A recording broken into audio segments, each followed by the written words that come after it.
ಈ ಸೇವೆಗೆ ಪ್ರಾರ್ಥನೆ ಮಾಡಿ, ಈ ಸೇವೆಗೆ ಪ್ರಯಾಸ ಪಟ್ಟು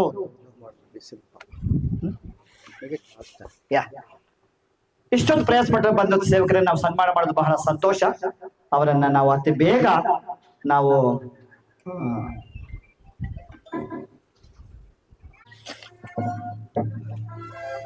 ಇನ್ಯಾರು ಹೇಳಿದ್ರ ಇದು ಹಾಕಿದ್ದು ಜರುತ್ತಿಲ್ಲ. ಸಾಗರ ಚಪ್ಪಾಳೆ ಬರಬೇಕು. ಇನ್ನೊಂದ್ಸಲ ಗಟ್ಟಿಯಾಗಿ, ಮತ್ತೊಂದು ಸಲ ಮ್ಯೂಸಿಕ್ ಸ್ವಲ್ಪ ಜೋರಾಗಿ, ಇನ್ನೂ ಜೋರಾಗಿ ಚಪ್ಪಾಳೆ ತಟ್ಟೋಣ. ದೇವರಿಗೆ ಸ್ತೋತ್ರ. ಅವ್ರನ್ನ ದೇವರು ಆಶೀರ್ವಾದ ಮಾಡಲಿ, ಮುಂದಕ್ಕೆ ನಡೆಸ್ಕೊಂಡು ಹೋಗಲಿ. ನಮ್ಮ ಸಭೆಯನ್ನು ಪ್ರೀತಿ ಮಾಡಿ ನಮ್ಮ ಸಹೋದರರು, ಆತ್ಮೀಕರು, ಜೊತೆ ಸೇವಕರು ಅವರಿಗೂ ಸಹ ನಾವು ಸನ್ಮಾನ ಮಾಡೋಣ. ಸಾಕು ಸಾಕು ಸಾಕು, ತೆಗೆದ್ಬಿಡ್ಲ, ಬೇಕಾಗಿರಲಿಲ್ಲ. ದೇವಡ ಭಾವನಾ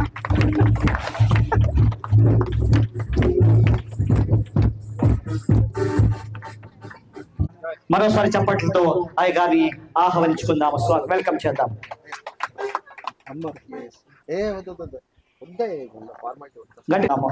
ధన్యవాదాలు. ಎಲ್ಲರಿಗೂ ಬರ್ತದ್ರಿ. ಕನ್ನಡ ಬೇಕಾ ಬೇಡ ಅಂತ ಚಪ್ಪಾಳೆ ತೊಟ್ಟೋಣ.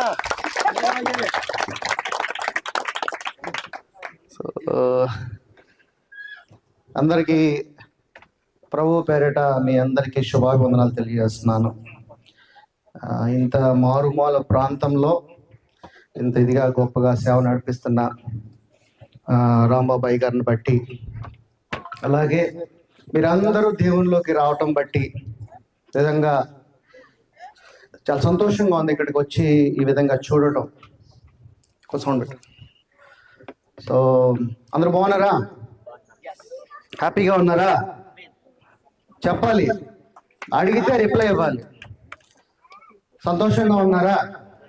అందరికీ మీ పక్కన ఉన్న వాళ్ళకి ప్రైజ్ లార్డ్ చెప్పండి.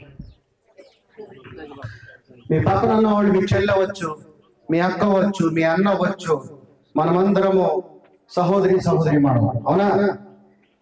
సో మనమందరము కూడా దేవుని నామమును బట్టి ఆయన బిడ్డలముగా ఆయన మహిమపరుస్తూ మనం ఉండాలి. సో నాకు ఈ అవకాశం ఇచ్చిన ఈ సంఘానికి, అలాగే రాంబాబు పాస్టర్ గారిని బట్టి, సో ఎంత ప్రయాసపడి ఇక్కడ ఈ విధంగా ఏర్పరిచిన మోజెస్ గారిని కానీ, మహేంద్రేష్ పాస్టర్ని బట్టి కూడా, సో వాళ్ళందరికీ కూడా నాకు హృదయపూర్వకంగా వందనాలు తెలియజేస్తున్నాను.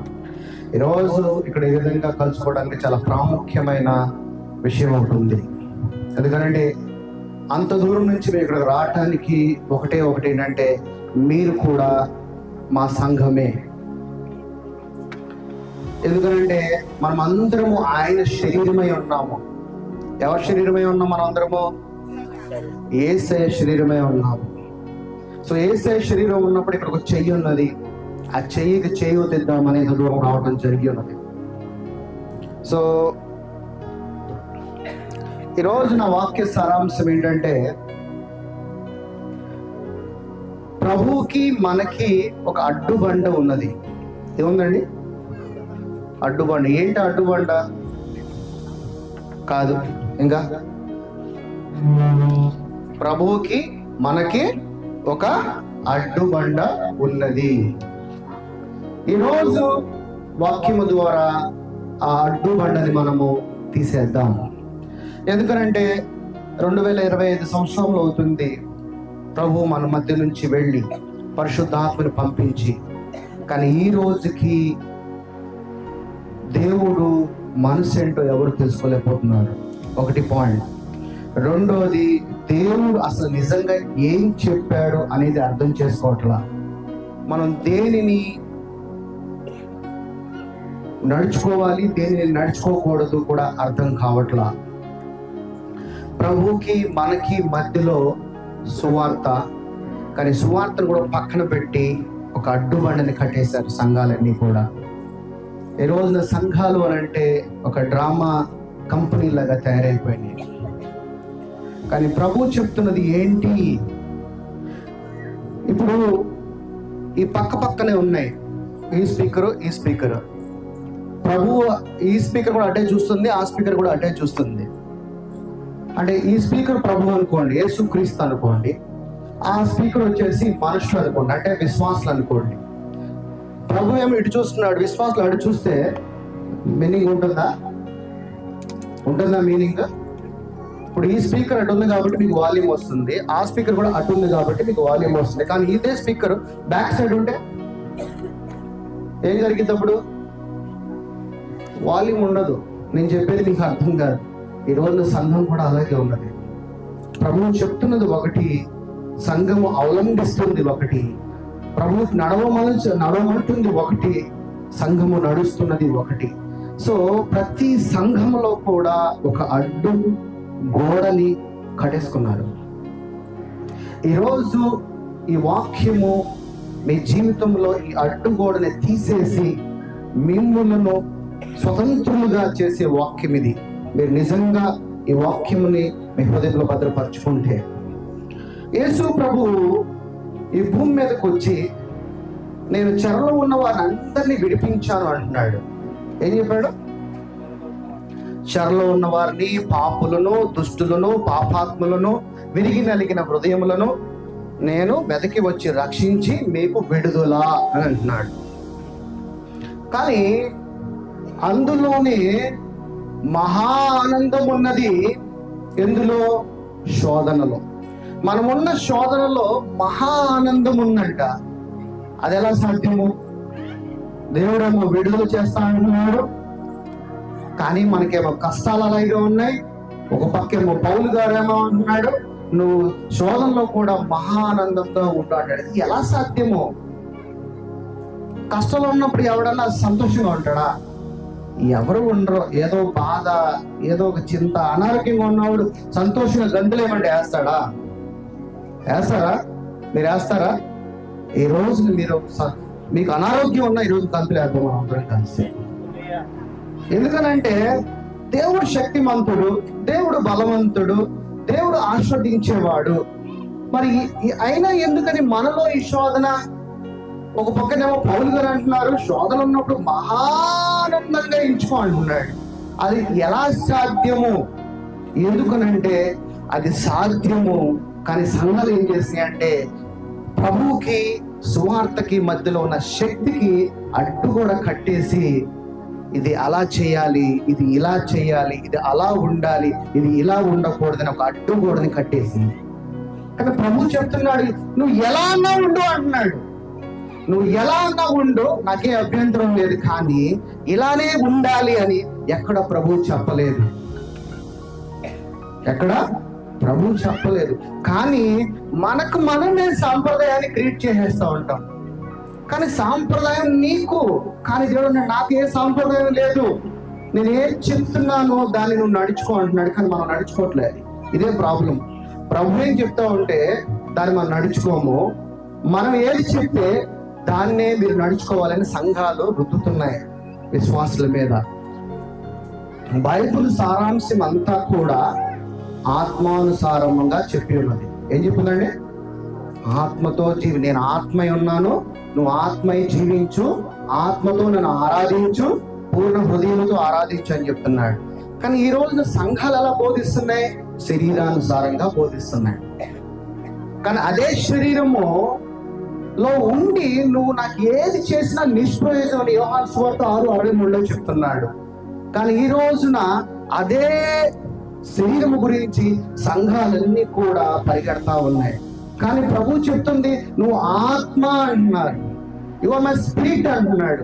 కానీ మనకి ఇంకా అర్థం కాకపోవడం ఏంటంటే చాలా దౌర్భాగ్యము. ఎందుకంటే వాక్యాన్ని వాక్యంగా చదివితే కాదు, వాక్యంలో మర్మం ఉంటది, ఆ వాక్యంలో శక్తి ఉంటది. ఆ శక్తి తెలుసుకోవాలి. తెలుసుకోనంత వరకు కూడా దేవుని యొక్క ఉగ్రత నీ మీద ఉండనే ఉంటుంది.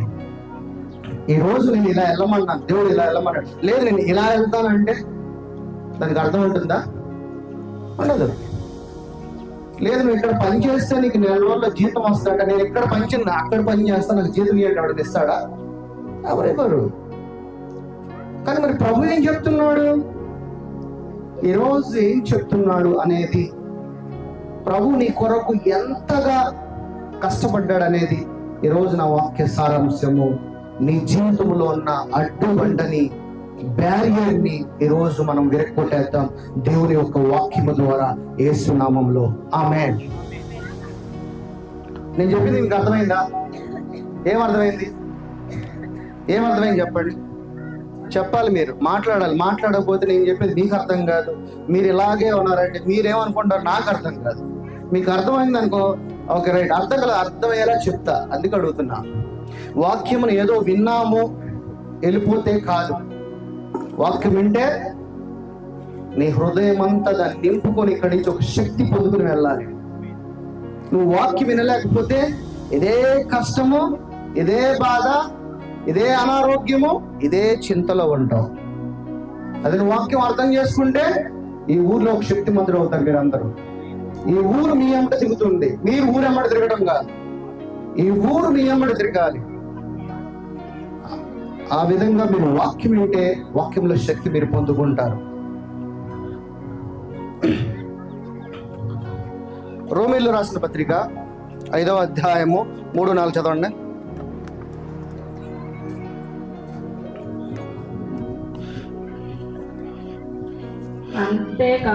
అంతేకాదు శ్రమ ఓర్పును, ఓర్పు పరీక్షను, పరీక్ష నిరీక్షణను కలుగజేయునని ఎరిగి. ఎలా సాధ్యం ఇది? ఇక్కడ ఏమంటున్నాడు? శ్రమలయందు అతిశయపడుదుము అంటే శ్రమలయందు సంతోషంగా ఉండాలంట. Is it possible? సాధ్యమా? కష్టము. కానీ దేవుని వాక్యం చెప్తుంది ఇది సాధ్యము అని. మనిషిగా అయితే ఇది అసాధ్యము, కానీ దేవుని వాక్యానికి ఇది సాధ్యము. ఎందుకంటే నీకు వాక్యము అర్థం అవనంత వరకే నీ కష్టం మీద నీకు ఒక భయము. నీకు వాక్యం అర్థమైతే ఆ కష్టాన్ని నీ నుంచి తీసివేయగల శక్తి నీలో ఉంది కాబట్టి నువ్వు ఈజీగా దేవుడిచ్చిన అథారిటీని తీసుకుని నీలో ఉన్న కష్టాన్ని సెకండ్స్ లో తీసేయచ్చు. అందుకనే వాక్యాన్ని నేర్చుకోవాలి. ఎంతగా నీవు వాక్యాన్ని పరిశోధిస్తే కష్టం అంటే ఎలా ఉండాలో తెలుసా? ఇప్పుడు ఎవడన్నా మనల్ని కొట్టడానికి వచ్చాడు అనుకో, రారా నేను వస్తున్నాను రాని మనం పరిగెత్తుకుంటే వెళ్తాడు, వాడు నేను చూసి పారిపోతాడు కదా. అలాగ ఉండాలి నీలో ఉన్న కష్టం. ఎలా ఉండాలి? కష్టమే నిన్ను చూసి పారిపోయేలాగా ఉండాలి, కానీ కష్టానికి నువ్వు తల యొక్కేలాగా ఉండకూడదు. వాక్యాన్ని కనుక నువ్వు అర్థం చేసుకుంటే కష్టాన్ని కూడా పరిగెత్తించి కొట్టగలవు దేవుని యొక్క వాక్యము ద్వారా. అదే కష్టమును వాక్యాన్ని కనుక అర్థం చేసుకోకపోతే నీవు ఆ కష్టములోనే ఇంకా సోలిపోతావు. శక్తి లేనివాడిగా, బలము లేనివాడిగా అలాగే మిగిలిపోతావు. అందుకని వాక్యాన్ని తెలుసుకోవాలి. అందుకే దేవుడు అంటాడంటే శ్రమలయందు అతిశయపడదు, శ్రమలయందు సంతోషంగా ఉండు, రీజాయిస్ గా ఉండు, జాయ్ఫుల్ గా ఉండు అంటున్నాడు. ఎందుకునంటే నీకు ఇచ్చాను అధికారము. నీలో ఉన్నది ఎవరున్నారండి మీలో? యేసు ప్రభు ఉన్నాడు. యేసు ప్రభు అంటే ఎవరు యేసు ప్రభు. ఆది యందు వాక్యం ఉండను, వాక్యం ఎవరి దగ్గర ఉందంట? వాక్యం ఏమై ఉందంట? దేవుడే ఉన్నాడు. ఆ దేవుడికి నువ్వేమై ఉన్నావు? వారసుడు ఉన్నావు. వారసుడు ఉన్నావు. ఆ వాక్యాన్ని ఎక్కడ పెట్టుకోమంటున్నాడు? సో నీ హృదయంలో ఎవరు ఉన్నట్లు? అప్పుడు యేసయ్య ఉన్నట్లు పరిశుద్ధాత్ముడు ఉన్నాడు. పరిశుద్ధాత్ముడి దగ్గర ఏమున్నది? శక్తి ఉన్నది.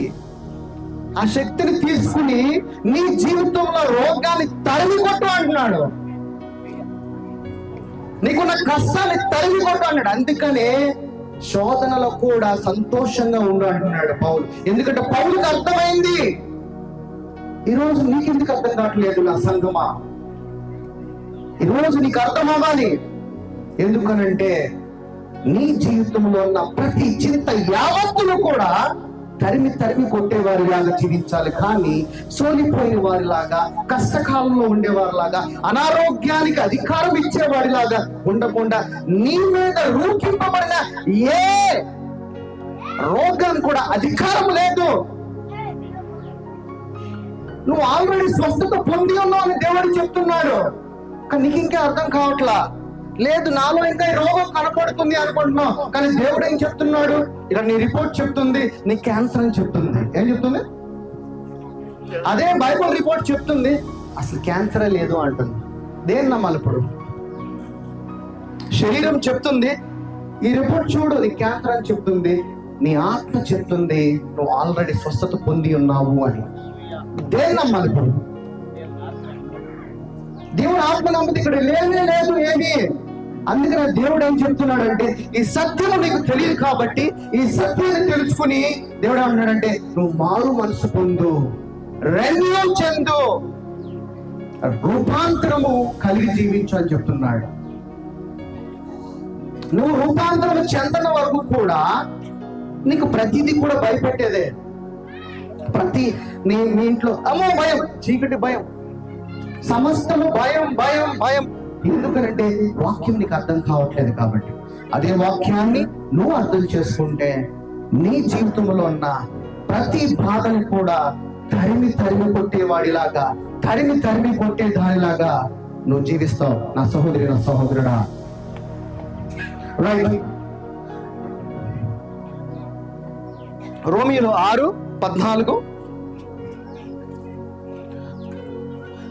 రోమియోలో మీరు కృపకే గాని ధర్మశాస్త్రమునకు లోనైన వారు కారు. దేనికి మనం దేని కింద ఉన్నాం ఇప్పుడు? మనము కృప కింద. కృప అంటే ఎవరు? యేసయ్య. ధర్మశాస్త్రం అంటే ఎవరు? ఎవరు ధర్మశాస్త్రము? ధర్మశాస్త్రం అంటే లా, చట్టం. చట్టం ఏం చెప్పింది? నువ్వు అలా కూర్చోవాలి, అలా నుంచోవాలి. లా ఎవరు తెచ్చారు? ఇలా ఎవరిచ్చారండి? ఇలా మోషేకి ఎవరిచ్చాడు? దేవుడు మోషేకి ఇస్తే మోషే ఇజ్రాయెల్ జనాంగాన్ని తీసుకుని వచ్చి ఈ ధర్మశాస్త్రాన్ని ఇచ్చాడు. కానీ ఈ రోజుకి దేవుడు ఏమంటున్నాడంటే నువ్వు ఉన్నది ధర్మశాస్త్రము కింద కాదు, నా కృప కింద ఉన్నావు అంటున్నాడు. మరి నువ్వు కృప కింద కనుక ఉంటే నీ మీద ధర్మశాస్త్రం ఏం చేయదంట? ధర్మశాస్త్రముకు లోనైన వారు కారు కనుక పాపము మీ మీద ప్రభుత్వము చేయదు. కృప కింద ఉంటే ఇంకా పాపం ఏం చేయదంట మనల్ని? అంటే గవర్నెన్స్ చేయదు, ఎటువంటి రూల్ చేయదు నేను. మరి తెల్లారులేసి కానించి పాపి పాపి పాపి అని ఎందుకు అడుగుతున్నారు? మరి దేవుని మాటలు గతిస్తాయా, నిలుస్తాయా? ఆకాశం భూమి గతించిన ఎవరి మాటలు గతించో? దేవుని మాటలు గతించో. ఇది నేను చెప్తున్నానా దేవుడు చెప్తున్నాడా? దేవుడు చెప్తున్నాడు. ఇదే దేవుడు ఏం చెప్తున్నాడంటే నీవు గనక నువ్వు నా కృప కింద గనక ఉండి ఉన్నట్లయితే నీ మీద ఏ పాపము కూడా ప్రభుత్వము చేయదు అంటున్నాడు. కానీ ఈ రోజున సంఘాలు ఎవరి కింద ఉన్నాయి? ఎవరి కింద ఉన్నాయి చెప్పండి? ధర్మశాస్త్రం కింద ఉన్నాయి. ఈరోజు నేను స్టేజ్ మీద షూ వేసుకుని వచ్చా. ఇది తప్ప కరెక్టా చెప్పండి? చెప్పండి చెప్పండి మీకు తెలిసి నిజమని చెప్పండి. స్టేజీ గొప్పదా, ఆలయం గొప్పదా? ఎవరు ఆలయం? ధర్మశాస్త్రం ఏం చెప్పింది? మోషేకి ఏం చెప్పింది ధర్మశాస్త్రం? చెప్పులు ఇడిచి బయటికి లోంగ్ రా అన్నాడు. అలా నడలేదు. ఏంటి సౌండ్? చెప్పులు ఇడిచి లోపలికి రా అన్నాడు. కృప ఏం చెప్తుంది? పేతురుకి చెప్పులు వేసుకుని బయటికి రా అంట. తేడా ఉందా? మోషేని చెప్పులు విడిచి లోనుకు రా అన్నాడు. కృప ఏం చెప్తుందంటే చెప్పులు వేసుకుని రా అంట. ఎక్కడన్నాడు? చెరసాలలో ఉన్న పేతుని విడిపించిన తర్వాత దేవతతో ఏం చెప్తున్నాడంటే చెప్పులు వేసుకుని రా అంటున్నాడు. అంటే దీని అర్థం ఏంటి? ఆ రోజున ఆలయం లేదు, అందుకే ఆలయము ఫిజికల్ గా కట్టారు. సొలొమోను ఏం కట్టాడు? ఈ రోజున ఆలయం అంటే ఏంటంటే మనమందరం ఆయన ఆలయమే, మనమందరం ఆయన ఇల్లు ఉన్నప్పుడు ఈ రోజున ఆయన ఇల్లు ఇక్కడ ఉన్నది. ఇంట్లో ఎవరుంటారు? మరి ఇక్కడ ఎవరున్నారు? ఇక్కడ దేవుణ్ణి అయితే ఈ రోజు మనము బంధించాలనుకున్నాం, అది బంధిద్దాం. ఏం బంధిద్దాం అండి? మీ అప్పులను బంధిద్దాం. ఈ రోజున ఇక్కడ బంధిద్దాం వద్దా? హల్లెలూయా చెప్పండి. మీరు స్లోగా ఉన్నారు బాగా.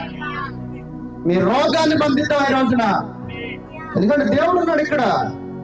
దేవుడు అన్నాడు, ఎక్కడ 2-3 కూడుకుని ఉన్న చోట నా నామం ఉన్నది అంటున్నాడు. ఎక్కడ అందరూ కలిసి నన్ను ప్రార్థించే సమయము, ప్రార్థించే చోటు అది నా ఇల్లు అన్నాడు.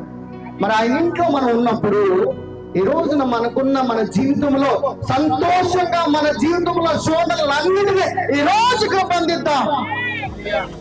ప్రతి దానిని తరిమిపోతాం మన జీవితంలో నుంచి. సో మనం ఇప్పుడు ధర్మశాస్త్రం కింద ఉన్నామా, కృప కింద ఉన్నామా? కృప చెబుతున్నది నా ఆత్మ ఎక్కడ ఉంటే అక్కడ స్వతంత్రం అన్నాడు. ఏమన్నాడు? నా ఆత్మ ఎక్కడ ఉంటే, కానీ నీకు ఇచ్చిన లా ఏదైతే ఉందో అది నీకు స్వతంత్రం ఇవ్వాల.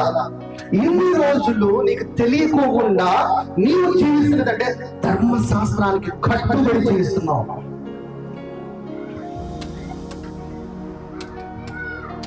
నీ ఎదురు ఒక సింహం వచ్చింది అనుకోండి, భయపడతావు? భయపడతాం కదా.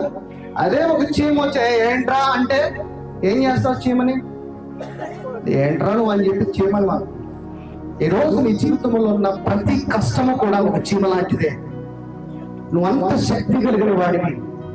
నిన్ను చూసి సింహమే పరిగెత్తేలాగా దేవుడు నిన్ను పెట్టాడు, కానీ తలగా పెట్టాడు, కానీ తోకగా పెట్టలేదండి. అవునా కదా? సో మనం కృప కింద ఉన్నామా, ధర్మశాస్త్రం కింద ఉన్నామా? మరి సంఘాలు ఏం బోధిస్తున్నాయి? ఇది బలిపీఠము, దీని మీద పరిశుద్ధులే ఎక్కాలి, గుడకూడదు, ఇలా ఉండాలి, అలా ఉండకూడదు. స్కూల్కి వెళ్తే పిల్లలకి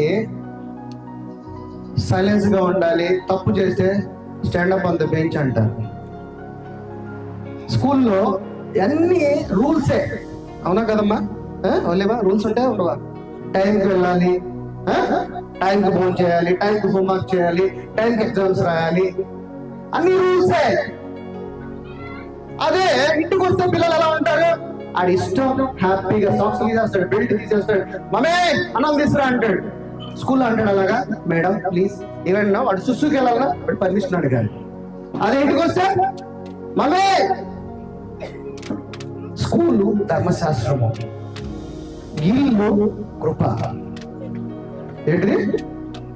ధర్మశాస్త్రము నీ స్కూల్ అయితే నీ ఇల్లు స్వతంత్రం అన్నమాట. ఏమన్నా చేయొచ్చు, ఎందుకంటే నువ్వు ఏది అడిగినా నీ మమ్మీ నీకు పెడుతుంది.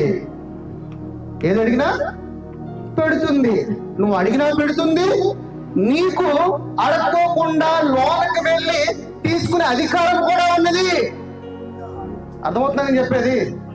సో ఎలాంటి అధికారం ఉన్నది? ఇప్పుడు మళ్ళా అడగకోకుండా తీసుకునే అధికారం ఉన్నది. కానీ మనం ఎలాంటి స్థితిలో ఉన్నాం అప్పుడు? నువ్వు ఇస్తే నేను తీసుకుంటా, నువ్వు ఇస్తే నేను తీసుకుంటా. కానీ తండ్రి అని చెప్తాను, నేను ఆల్రెడీ మొత్తం ఇచ్చేసా అంటున్నాడు. మొత్తం ఎంత డిఫరెన్స్ ఉంది మీరు దానికి దీనికి? అందుకే వాక్యం తెలుసుకోవాలి నా సహోదరి, నా సహోదరుడా. వాక్యం కనుక మీకు అర్థమైతే, అందుకనే దేవుడు ఏమంటాడంటే సంతోషంలో దుఃఖంలో కూడా నిశ్వాసంలో కూడా అతిశయపడ మాకు ఆనందంగా జయించు.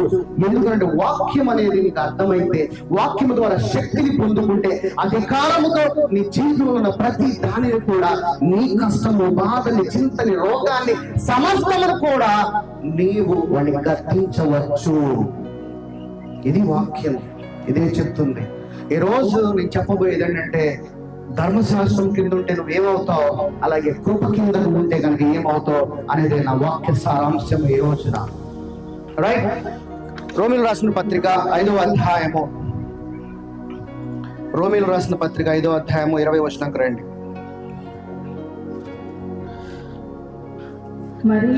మరియు అపరాధములు విస్తరించున్నట్లు ధర్మశాస్త్రము ప్రవేశించింది.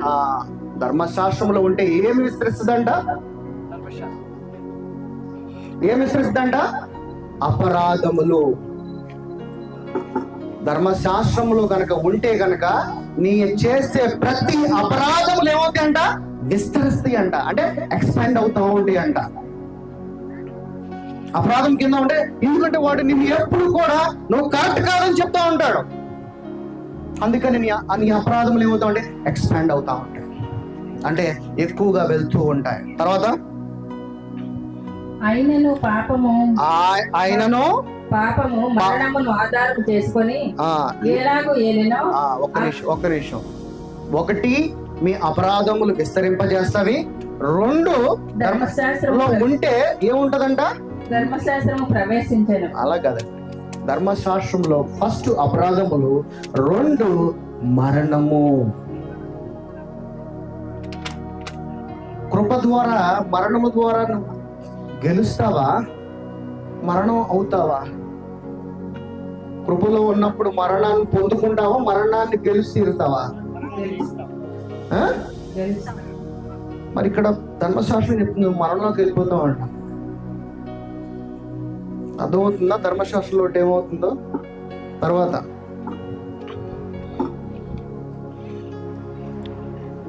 అలాగే నిత్య జీవమును కలుగుటకై నీతి ద్వారా కృపయు మన ప్రభువైన యేసుక్రీస్తు మూలముగా యేలు నిమిత్తము. తర్వాత పాపం ఎక్కడ విస్తరించెనో అక్కడ కృప అపరిమితంగా విస్తరించు. రైట్. రోమీలు రాసిన పత్రిక 3వ అధ్యాయం రండి. పోడియం ఉంటే బాగుండేది. ప్రతి నోరు మోయబడినట్లును సర్వలోకము దేవుని శిక్షకు పాత్రలగునట్లు. ఇక్కడ ఒక్క నిమిషం. ప్రతి నోరు మూయబడినట్లును సర్వలోకము దేవుని శిక్షకు పాత్రలగునట్లును. అంటే ఇక్కడ ఏమంటున్నాడు? ధర్మశాస్త్రంలో అంటే ఏమైందంట? ప్రతి నోరు మూయబడిద్దంట. ధర్మశాస్త్రంలోకి వెళ్తే వాడు రోగాన్ని పంపించలేడు బయటికి. కూర్చో అంటాడు ధర్మశాస్త్రుడు. అదే కొత్త నిబంధన వచ్చాడు, యేసు నామంలో పో అంటాడు. ఎంత తేడా ఉంది, డిఫరెన్స్. ప్రతి నోరు మూయబడినట్లును సర్వలోకము దేవుని శిక్షకు పాత్రమగినట్లును. అంటే దేవుని ఉగ్రత శిక్ష ఉంటదంట చెప్తుంది ధర్మశాస్త్రం. ఎలాంటి శిక్ష అంట? ధర్మశాస్త్రము చెప్పుచున్న వాటినన్నిటిని ధర్మశాస్త్రమునకు లోనైన వారితో చెప్పుచున్నదని ఎరుగుదు. ఏం చెప్తుందంట ధర్మశాస్త్రము? నీ ప్రతి నోరు మూసుకుని ఉండాలరా అని చెప్పి ధర్మశాస్త్రం మళ్ళీ చెప్తుందంట. అదేంటి నోరు మూసుకోవడం ఏంటి అంటే మాట్లాడలేవా? ప్రభు ఏం చెప్తున్నాడు? నా అథారిటీ తీసుకో అంటున్నాడు. దాని తర్వాత ఏలయనగా ధర్మశాస్త్ర సంబంధమైన క్రియల మూలముగా ఏ మనుష్యుడు ఆయన దృష్టికి నీతిమంతుడుగా తీర్చబడదు. ధర్మశాస్త్రం వల్ల ఎవడో నీతిమంతుడు కాలేడంట. అంటే ధర్మశాస్త్రం ఫాలో అయితే ఏమంట? మనము నీతిమంతులు అవ్వలేము. నీతిమంతులు అవ్వాలంటే ఏం చేయాలి? అది ముందు లేఖనాల్లోకి వెళ్దాం. అంటే అర్థమవుతుందా? ఏది చేయాలి ఏది చేయకూడదనే రూలే లేదు, నియమమే లేదు. నీకు యేసు ప్రభువుకి ఒకటే నియమం అని చెప్తుంది కృప. కానీ ధర్మశాస్త్రం చెప్తుంది నో, నువ్వు ఇలాగే ఉండాలి. ఇలాగే ఉంటే దేవుడు అంటాడంటే నువ్వు నీతిమంతుడిగా తీర్చబడవు అని అంటాడు. తర్వాత ధర్మశాస్త్రము వలన పాపమునగా ఏటిదో తెలియబడుతున్నది. ఒకవేళ మన ధర్మశాస్త్రం కింద ఉన్నట్లయితే నీలో ఉన్న పాపాన్ని పదే పదే జ్ఞాపకం చేస్తూ ఉంటుంది. నువ్వు పాపివి, నువ్వు పాపివి, నువ్వు పాపివి అని చెప్తానే ఉంటుంది. కానీ యేసు ప్రభు కృప, నీ పాపములన్నీ క్షమించబడ్డాయి, నువ్వు నా వారసుడివి అని చెప్తున్నాడు. ధర్మశాస్త్రం లా ఏం చెప్తుందంటే పాపము పాపము పాపం. చాలా మందికి ప్రతిరోజు పాపం చేస్తున్నాం కదా, ప్రతిరోజు తప్పు చేస్తున్నాం కదా అనుకుంటారు. కానీ యేసు ప్రభు కృప, నువ్వు పుట్టిన మొదలుకు నుంచి నువ్వు నీ శరీరం విడిచేంత వరకు కూడా జరిగే తప్పులన్నిటికీ కూడా ఒకటేసారి వెల చెల్లించేశాడు. అందుకే కృప చాలా గొప్పది. ధర్మశాస్త్రం ఏం చెప్తుందంటే నువ్వు పాపాత్ముడివి, నువ్వు పాపివి, నువ్వు ఇందాకే అబద్ధం ఆడావు, ఇందాకే నువ్వు మోసం చేసావు, వాడు నిన్ను ఎప్పుడు కూడా గద్దిస్తూనే ఉంటాడు. ఇదే ఈ రోజు సంఘాల్లో ఎక్కడికి వెళ్ళినా చెప్తున్నారు. కానీ దేవుని ఒక వాక్యం చెప్తుంది, నీవు నీతిమంతుడివి, నేను రక్షించుకున్న నా సొత్తువి అని చెప్తుంది. కానీ ధర్మశాస్త్రము నీ పాపం ఎట్టిదో నీకు జ్ఞాపకం చేస్తూ వస్తున్నాడు. మరి ఈ రోజున నువ్వు అలాగే ఉంటే నీ క్రియల వల్ల ఏ మనుషుడు కూడా, నువ్వు ఎంత పరిశుద్ధంగా జీవించు, నీవు ధర్మశాస్త్రం కింద నీతిమంతుడిగా జీవించిన క్రియల మూలంగా నీతిమంతుడు కామని దేవుని ఒక వాక్యం చెప్తుంది. ప్రార్థన చేయి, ఉపవాసం చేయి, ఏదైనా చేయి, కానీ కృప కింద లేకపోతే ఈ నీతి క్రియలు దేనికి ఉపయోగపడవని దేవుని యొక్క వాక్యం సెలవిస్తున్నది. నువ్వు ఏది చేయాలనుకున్నా ఆయన యొక్క కృప కింద వచ్చే నువ్వు చేయాలి. ఎందుకంటే కృప చాలా గొప్పది. ఆ కృప ద్వారా శక్తిని పొందుకుంటావు, శక్తి ద్వారా అధికారం పొందుకుంటావు, అధికారం ద్వారా నీ జీవితంలో ఉన్న ప్రతి శోధనను కూడా నువ్వు కట్టిస్తే అది నీ నుండి వెళ్ళిపోతుంది. రోమన్ రాసిన పత్రిక 4వ అధ్యాయము 14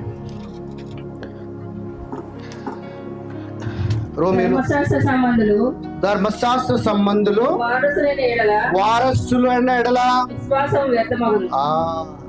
ధర్మశాస్త్రముకు వారసులు అయితే ఏమైందంట, నీ విశ్వాసము వ్యర్థం అవుతుందంట. ధర్మశాస్త్రం కింద కనుక నువ్వు జీవిస్తూ ఉన్నట్లయితే నీ విశ్వాసము నథింగ్ అని చెప్తున్నాడు దేవుడు, వేస్ట్ అని చెప్తున్నాడు. దాని తర్వాత 31st నైట్ వచ్చి తీసుకుంటారు కదా మీరు వాగ్దానాలు. ఏమవుతాయండి ఆ వాగ్దానాలు? దేనికి పనిచేయగా వాగ్దానము? నీ జీవితంలో దేవుని యొక్క వాగ్దానము పనిచేయాలంటే నువ్వు ఎవరి కింద ఉండాలి? కృప కింద ఉండాలి. అర్థమవుతుందా ఎందుకు మీకు బ్లెస్సింగ్ రావట్లేదు? అర్థమవుతుందా? ఇలా చేయకూడదు అని అంటే ధర్మశాస్త్రం కింద ఉన్నాడు. ఇలా చేస్తా, నాకు తోడే ఉన్నాడు నా తండ్రి, నా యేసై కింద ఉన్నా నేను అని చెప్పినప్పుడు నీకు ప్రతి బ్లెస్సింగ్ పొందుకుంటావు. దేవుని ఆత్మగా జీవించినప్పుడు భయపెట్టేవాడిగా జీవించు. ఎక్కడైనా కానీ పిరికివాడిలాగా జీవించొద్దు. నిన్ను పిరికివాడిగా జీవించాలని దేవుని ఆత్మ నీకు ఇవ్వలా. దేనినైనా నీ జీవితంలో ఏ శోధనమని, కష్టమని, రోగమని, ఇంకా ఎవడైనా వాడిని భయపెట్టేవాడిగా జీవించు. దత్తపుత్రాత్మని నీకు ఇచ్చి ఉన్నాడని దేవుని యొక్క లేఖనములు సెలవిస్తున్నది. నీవు కనుక ధర్మశాస్త్రం కిందే ఉంటే దేవుడు అన్నాడు, నీ విశ్వాసము వృధా అయిపోతుంది, నీకు ఇచ్చిన వాగ్దానము కూడా నిర్ధారకమగునాడు. ఆ వాగ్దానములు నీ జీవితంలో ఉపయోగపడవని దేవుని యొక్క లేఖనముల ద్వారా దేవుడు మాట్లాడుతున్న తర్వాత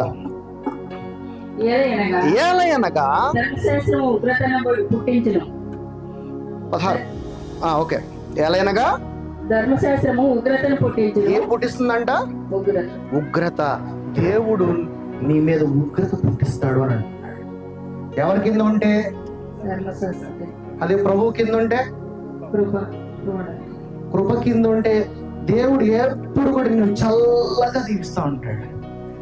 ఈరోజు ఇంత ఎండలో చెమటలు కారుతున్నాయి, మీరు ఈ వాక్యం వింటున్నారు కాబట్టి దేవుడు మిమ్మల్ని, మీ కుటుంబాలని, మీ పిల్లల్ని చల్లగా దీవించును గాక. మీరే డల్లుగా ఉన్నారేంటమ్మా? ఒకసారి హల్లెలూయా చెప్పండి గట్టిగా. మీరు పడే కష్టము, త్యాగం ఉంటుంది కదా. యేసు ప్రభు ఏం చేశాడు మన కొరకు? త్యాగం చేశాడు. ఈ రోజున మీరు కూడా త్యాగం చేశారనుకో, యేసు ప్రభుకి త్యాగం చేయడం వల్ల ఏం పొందుకున్నాడు తెలుసా? ఏం పొందుకున్నాడు? అధికారం పొందుకున్నాడు. ఈ రోజున ఈ ఎండలో కూడా ఇంత చెమట్లో పడుతున్నా మీరు వాక్యం వింటారంటే, మీరు త్యాగం చేస్తే ఈ రోజున మీ ఇంట్లో ఉండే చీకటి అంతా బయటకు వెళ్ళిపోను గాక యేసు నామములో. నీ జీవితంలో ఉండే ప్రతిదీ కూడా యావత్తు కూడా బయటికి వెళ్ళిపోవాలి. ఎందుకంటే నీవు దేవుని యొక్క వాక్యం వినటానికి త్యాగం చేస్తున్నావు. రైట్. తర్వాత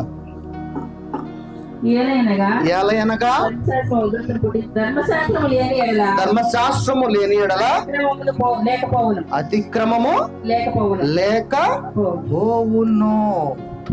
ధర్మశాస్త్రం కనుక లేకపోతే అసలు నీ నుండి ఎటువంటి అతిక్రమము లేనే లేదు. ఇప్పుడు ఈ ఊర్లో ఒక గ్రామ పంచాయతీ ఉందా? ఈ గ్రామ పంచాయతీ కొన్ని రూల్స్ పెట్టాడు. ఇక్కడ ఉన్న గవర్నెన్స్. గ్రామ పంచాయతీ లేకపోతే రూల్స్ లేవు, ఎలా కావండి అలా ఉండొచ్చు. అలాగే ధర్మశాస్త్రం ఏం పెట్టాడు? ఇక్కడ రూల్స్ పెట్టాడు, ఇలా ఉండాలి అలా ఉండకూడదని. అదే ధర్మశాస్త్రమే కనుక లేకపోయి ఉన్నట్లయితే ఎటువంటి తప్పు అతిక్రమములు జరగవు అని అంటున్నాడు. ఈ రోజుకి అర్థం కాని సంఘాలు ధర్మశాస్త్రాన్ని బోధిస్తున్నాయి. 2025 సంవత్సరములు అయినప్పటికీ కూడా ఇంకా దేవుని యొక్క వాక్యాన్ని అర్థం చేసుకోలేకుండా ఇలాంటి బోధనే బోధిస్తూ వస్తున్నాయి సంఘాలు. సో నా ప్రియ మిత్రమా, మేల్కొల్కో. నా సహోదరి, నా సహోదరుడా, ఈరోజు దేవుని యొక్క వాక్యానికి, దేవుని యొక్క మాటకి చెవి యొక్కము. నీ హృదయంలో దేవుడు అద్భుతం చేయబోతున్నాడు. ఈ రోజున 7వ అధ్యాయము రోమీయులకు రాసిన పత్రిక 7:1.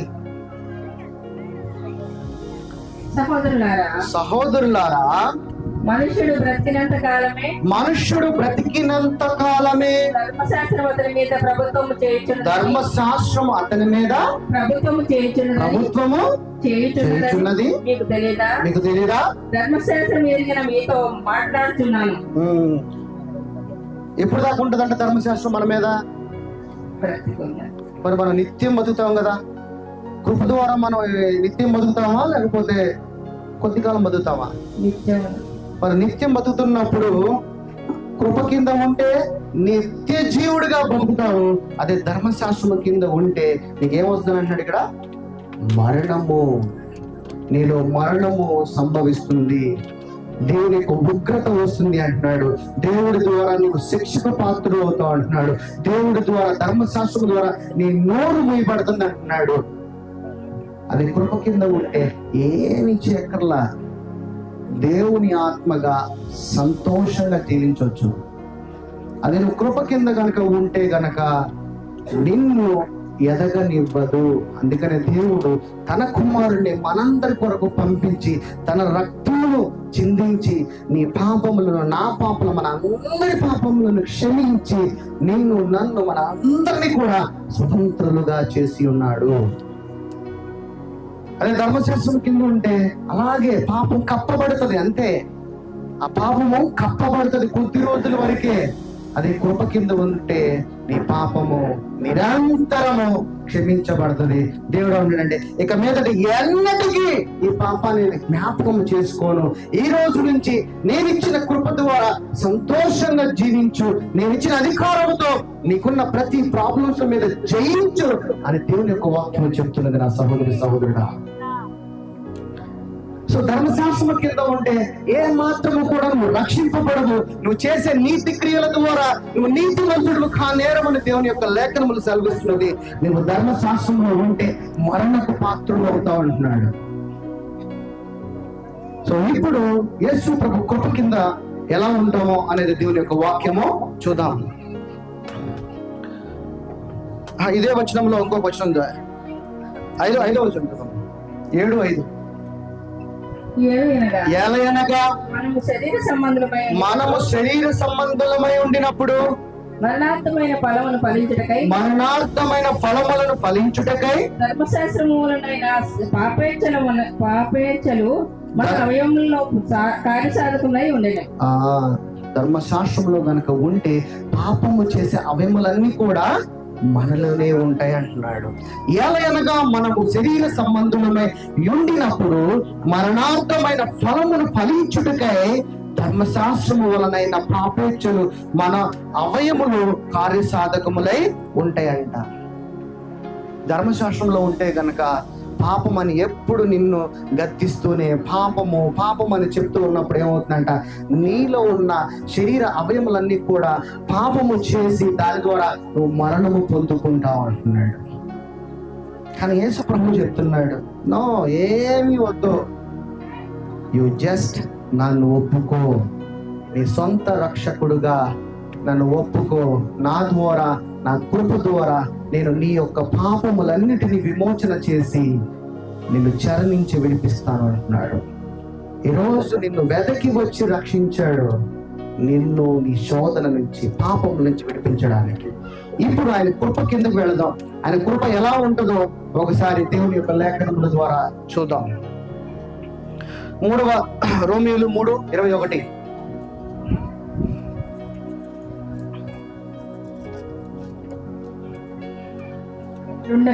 ఇట్లుండగా ధర్మశాస్త్రమునకు వేరుగా, అంటే ఏంటి? ఇది కృప గురించి చెప్తున్నా. ధర్మశాస్త్రమునికినో కృపకి ఏముంటదంట? కృప వేరుగా ఉంటుందంట.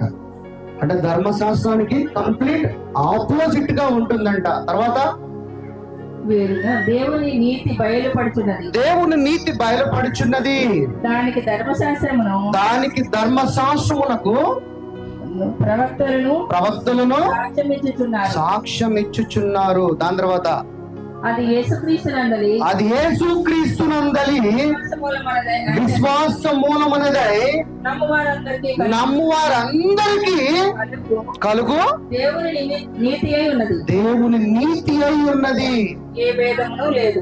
ఒక్క నిమిషం. ఎవరి ద్వారా విశ్వాసం ఉంచాలంట మనం ఇప్పుడు? యేసుక్రీస్తు ద్వారా. యేసుక్రీస్తుని మనం విశ్వాసం ఉంచిన ఎడల మనం ఏమవుతామంట? నీతిమంతులుగా తీర్చబడతామని అంటున్నాడు. నమ్మువారందరికీ దేవుని నీతి అయి ఉన్నదంట. నువ్వు నమ్మితే చాలు, దేవుడు నీతి వచ్చి నీ మీద వాలిపోతుంది. నువ్వు నమ్మితే నీ పాపములన్నీ క్షమించబడతాయి అంటున్నాడు.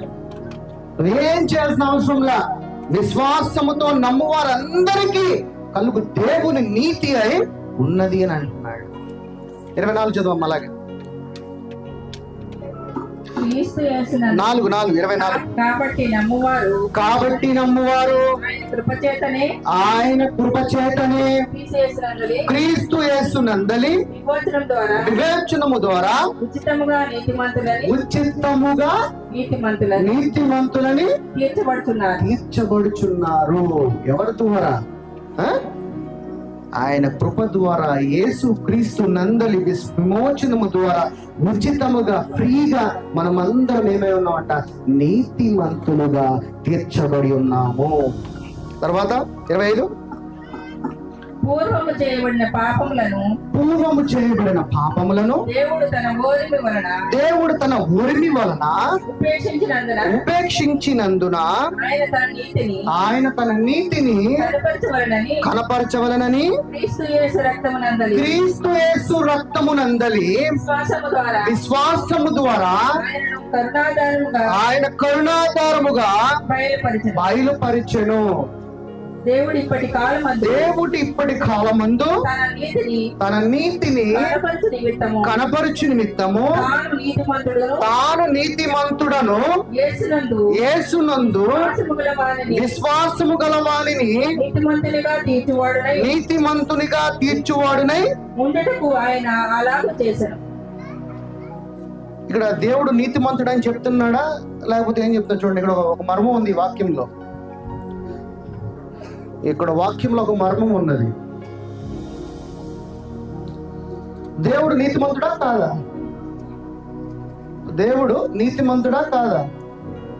ఏంటంటే దేవుడు నీతిమంతుడు కాదా? నీతిమంతుడే కదా. ఆయన నీతిని ఎలా పొందుకున్నాడంట? నీతిని ఎలా పొందుకున్నాడంట? హలో, వెనుకున్న వాళ్ళు కొంచెం ప్లీజ్ అటెన్షన్. నీతిని దేవుడు ఎలా పొందుకున్నాడు? దేవుడు నీతిమంతుడా? అవునా కదా? దేవుడు నీతిమంతుడా కదా? అంటే దేవుడే నీతిమంతుడు కదా? నీతిమంతుడే కదా. మరి ఆ నీతిని ఆయన ఎలా పొందుకున్నాడంట? అప్పటి కాలం ముందు నుంచి చదవము ఒకసారి. నీతిమంతునిగా తీర్చువాడు. దేవుడప్పటి కాలమందు, దేవుడిప్పటి అంటే ఇప్పుడు కాలమందు, చదవండి కరెక్ట్ చదవండి. దేవుడిప్పటి కాలమందు తన నీతిని కనబరచు నిమిత్తం. ఎవరి నీతిని? తన నీతిని కనబరచు నిమిత్తం. ఎవరికి కనబరుస్తున్నాడు? మనకి. తర్వాత తాను నీతిమంతుడును యేసునందు విశ్వాసము గల వారిని, యేసు యందు విశ్వాసము గల వానిని నీతిమంతుడిగా తీర్చువాడై ఉండుటకు ఆయన అలాగూ చేశాను.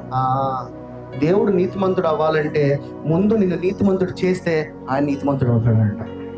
అందుకే అలా చేశాడని దేవుని యొక్క లేఖనం సెలవిస్తున్నది. నిన్ను నీతిమంతుడు చేస్తేనే ఆయన నీతిమంతుడని లేఖనం చెప్తుంది. అందుకే అలాగే చేశాను అంట.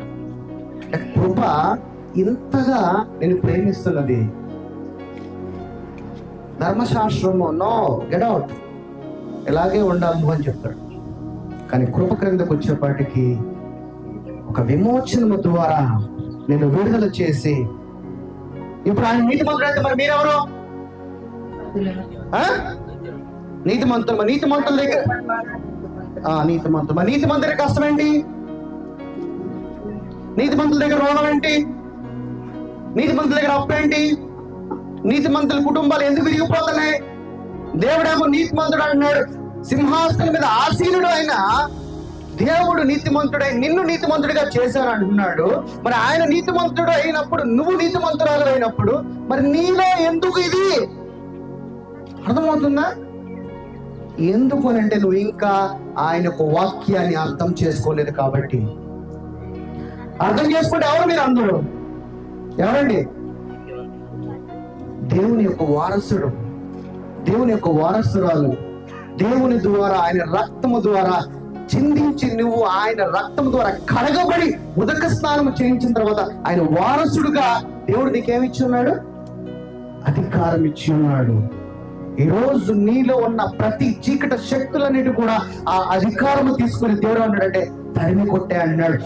నీ శోధనలో కూడా మహానందంగా ఉండి నన్ను ప్రార్థించు అంటున్నాడు.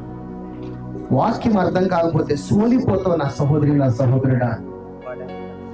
నువ్వు దేవుని వారసురాలివి, దేవుని యొక్క వారసుడివి. నేను దేవుని వారసుడు ఏంటి? పొద్దున్న లేస్తే నేను కూలి పనికి వెళ్తా, ఆ మట్టిలోంచి బంగారంలా పుట్టించేవాడు. నేను ఏం చదువుకోలేదు, నేను ఈ పల్లెటూరులో ఉండేవాడిని. ఈ పల్లెటూరులో ఉన్నా కానీ దేవుడు, నువ్వు వాక్యాన్ని కనుక సరిగ్గా అర్థం చేసుకుంటే నేను పైకి ఎత్తేవాడిగా దేవుడు ఉంటాడు, కానీ తోకలా పెట్టేవాడిగా ఉండకూడదు. ఈ మాటలు మాట్లాడుతున్నావు అంటే నీకు ఇంకా వాక్యం అర్థం కావాలేదని అర్థము. వాక్యం అర్థమైతే నేను దేవుని వారసురాలిని, దేవుని యొక్క వారసుడిని.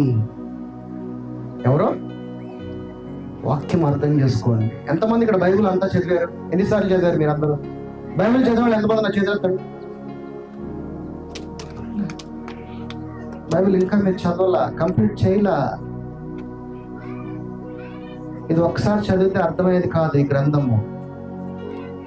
గ్రంథము ఒక్కసారి చదివితే అర్థమయ్యేది కాదు. ఈ గ్రంథం కనుక చదివితే మీ అప్పులు పోతాయి. ఏం పోతాయి? నమ్ముతారా?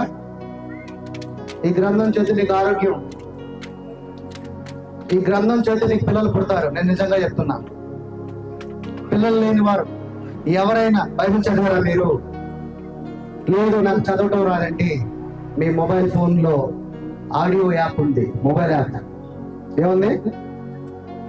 మొబైల్లో బైబిల్ ఆడియో యాప్ ఉంది. ఏ భాష ఉంటే ఆ భాష ఉంటుంది, వినండి. మీకు tick talk, Insta, Facebook, WhatsApp install చేసుకోవడం వచ్చు కదా?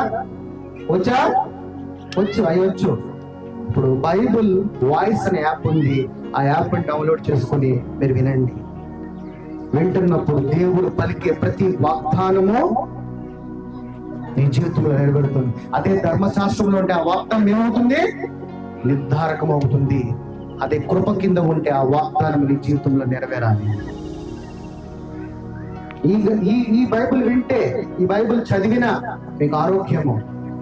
ఈ బైబిల్ చదివితే మీ అప్పంతో వెళ్ళిపోతుంది. ఈ బైబిల్ కనుక మీరు చదివితే మీలో ఉన్న రోగం ఏదైనా బయటికి వెళ్ళిపోవాల్సిందే. ఎందుకంటే ఈ బైబిల్ నువ్వు ఎంత శక్తిమంతుడో చెప్తుంది. ఈ బైబిల్ నువ్వు ఎంత గొప్పవాడు, ఎలాంటి అధికారం కలిగి ఉండాలో ఈ బైబిల్ ద్వారా నువ్వు తెలుసుకుంటావు. ఈ బైబిలే నీ చెంతకు రానినంత వరకు నువ్వు ఎంతగా రోధించినా, ఎంతగా ఏడ్చినా, ఎంతగా ప్రార్థించినా ఎటువంటి ఉపయోగం లేదు. బైబిల్ చదవండి.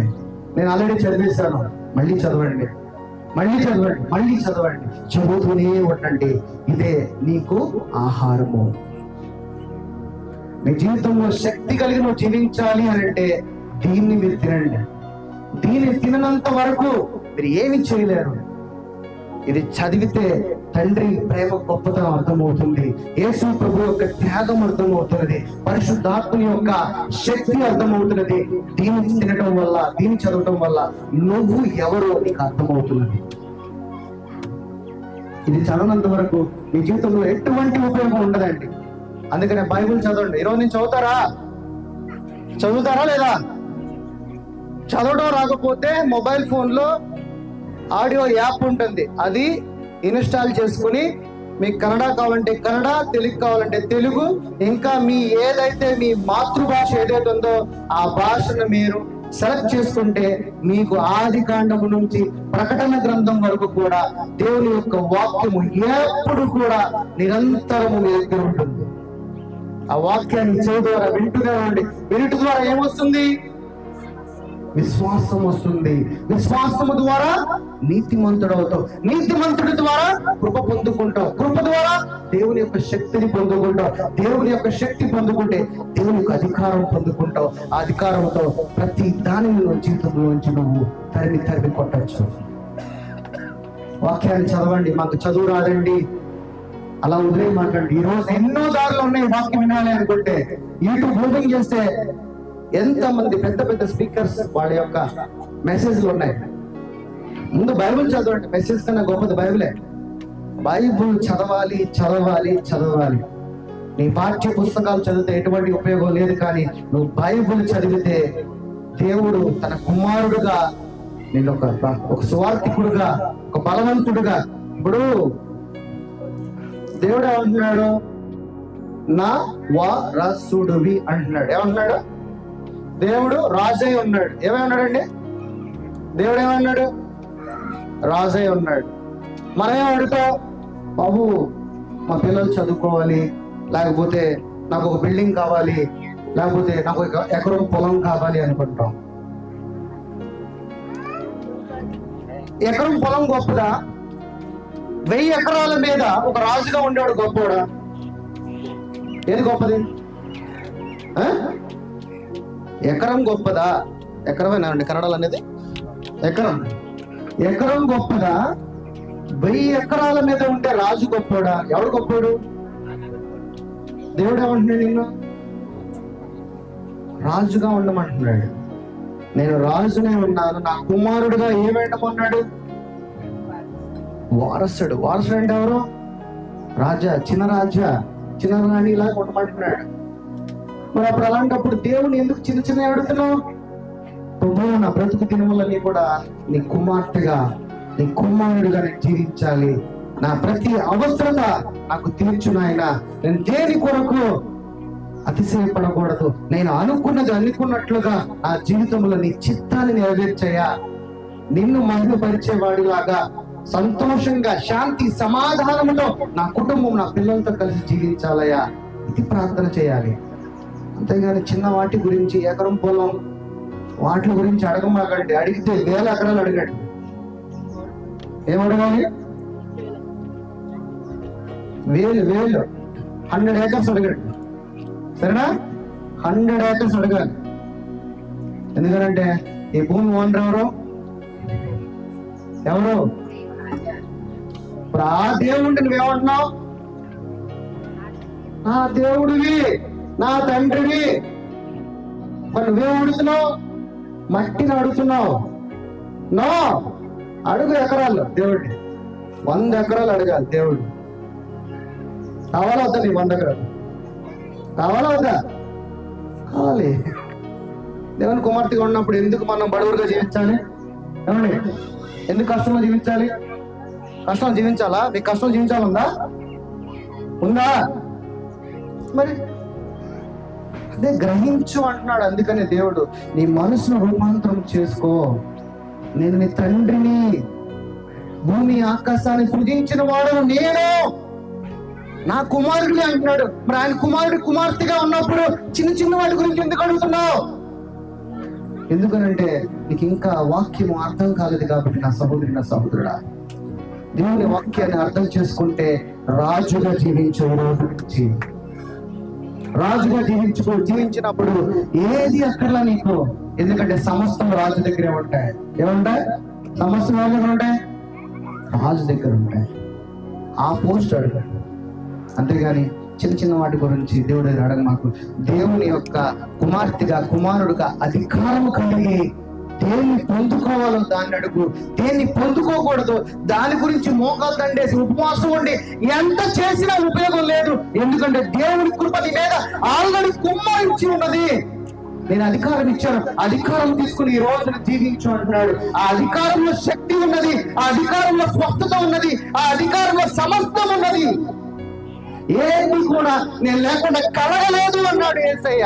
సమస్తము నా ద్వారానే కలిగింది అన్నాడు. అదే యేసయ్య ఈ రోజు నీతో మాట్లాడుతున్నాడు. నీకు ఇచ్చిన అధికారమును నీ జీవితంలో అది అప్లై చేసుకునే ప్రతి శోధనను గద్దించు. ఏదైతే పొందుకోలేకపోతున్నావో దాన్ని ఆయన నామము ద్వారా పొందుకునేలాగా ఆయన కుమారుడిగా జీవించు. శక్తి లేని వాడిగా నా దగ్గర ఇది కాదు అనేలాగా కాదు. ఈ మారుమూల గ్రామంలో ఇక్కడ ఏం జరుగుతుంది? ఇక్కడ దేవుడు బంగారాన్ని ఇస్తాడు నీకు, ఇక్కడ దేవుడు నిన్ను అభివృద్ధి చేస్తా అన్నాడు, ఇక్కడ నేను రాజుగా నిలబెడతా అన్నాడు. అంతేగాని చూడిపోకూడదు. దేవుని ఆత్మై, దేవుని శక్తి కలిగి జ్ఞానముతో నువ్వు జీవించాలి. నీతోటే ఉండి నీలోనే ఉండి నడిపించేవాడే ఉన్నాడు దేవుడు. రైట్.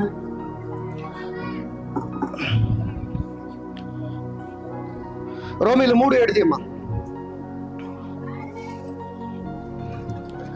దేవుని మహిమకు కలుగునట్లు నా అసత్యము వలన దేవుని సత్యమును ప్రబలని ఎడల నేనికను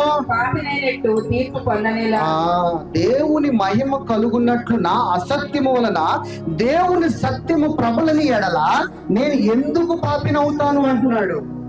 యేసయ్య ఏం చెప్పాడు? నేనే మార్గము, సత్యము, జీవము. అంటే యేసయ్య ద్వారా సత్యము పొందుకుంటే ఇక నేను ఎందుకు పాపినే? నేను పాపినే కాను అని లేఖనములు సెలవిస్తున్నది. నువ్వు ఇంకా పాపి అనుకుంటే ఎవరేం చేయలేరు. దేవుడు చెబుతున్నాడు మారు మనసు పొందు అంటున్నాడు. ఈ మనస్సుని రూపాంతరము చెందు అని అంటున్నాడు. దాని తర్వాత అలా కదమ్మా 4కి వచ్చాడు. 4వ అధ్యాయము 8కి రండి. ఏమంట? నిర్దోషి. ఇప్పుడు మనందరం ధన్యులమా కాదా? ఆయన ద్వారా నువ్వు నిర్దోషివి అని ఎంచబడిన తర్వాత నువ్వు ధన్యుడుగా కావా? నీవు ఆయన రక్షకుడని అంగీకరించాలి.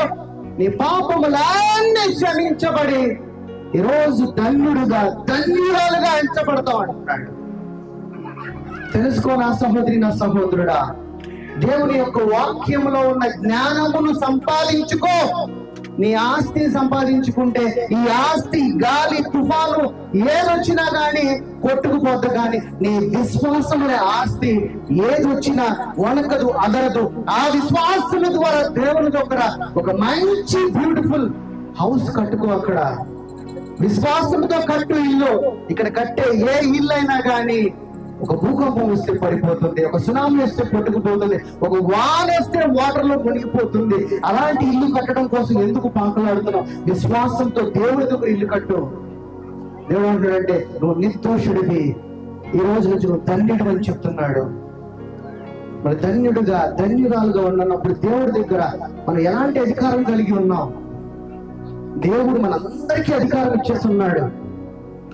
చిన్న పెద్ద ఎవరు లేదు, ఎవ్రీబడి అందరికీ ఇచ్చాడు అధికారం. అధికారాన్ని ఇప్పుడు ఒకటి దగ్గరికి వెళ్ళి నువ్వు అడగడానికి తీసుకోవడానికి ఎంత తేడా ఉందండి. ఇప్పుడు ఒక నెల అడిగి చేసి దానికి ఎంత డిఫరెన్స్ ఉంది, అదే ఇక్కడ ఉంది తీసుకో అంటానికి ఎంత డిఫరెన్స్ ఉంది.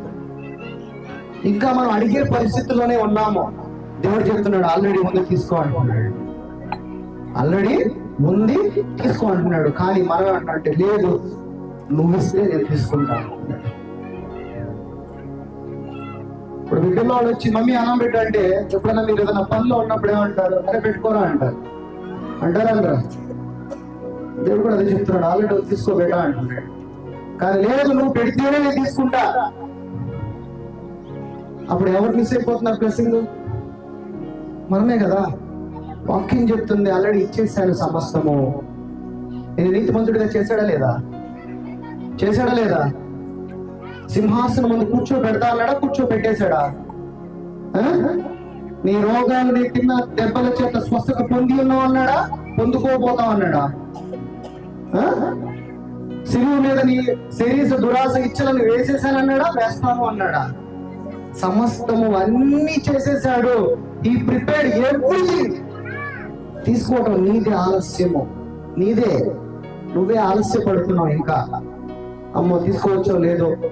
ముందు నువ్వు ఆయన తండ్రిగా ఒప్పుకుంటే, ఇప్పుడు మన పిల్లలు తండ్రి దగ్గర ఎంత అధికారం కలిగి ఉంటారు, లేదు నాకు ఈ చాక్లెట్ కావాల్సిన, అలాగే తండ్రి దగ్గర కూడా అదే అధికారం కలిగి మనం జీవించాలి.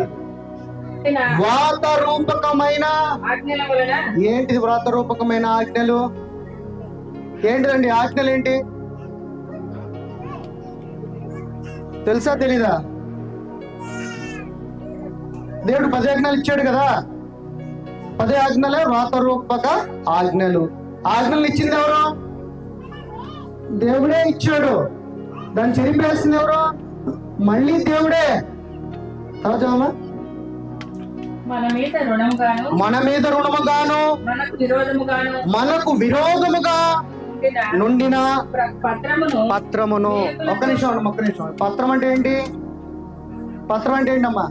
కాగితం. 10 ఆజ్ఞలు ఏంటి? పత్రము. దేవుడిచ్చిన పత్రము. మోషే ద్వారా ఇజ్రాయెల్ జనాంగానికి ఇచ్చిన పత్రము. చదవండి.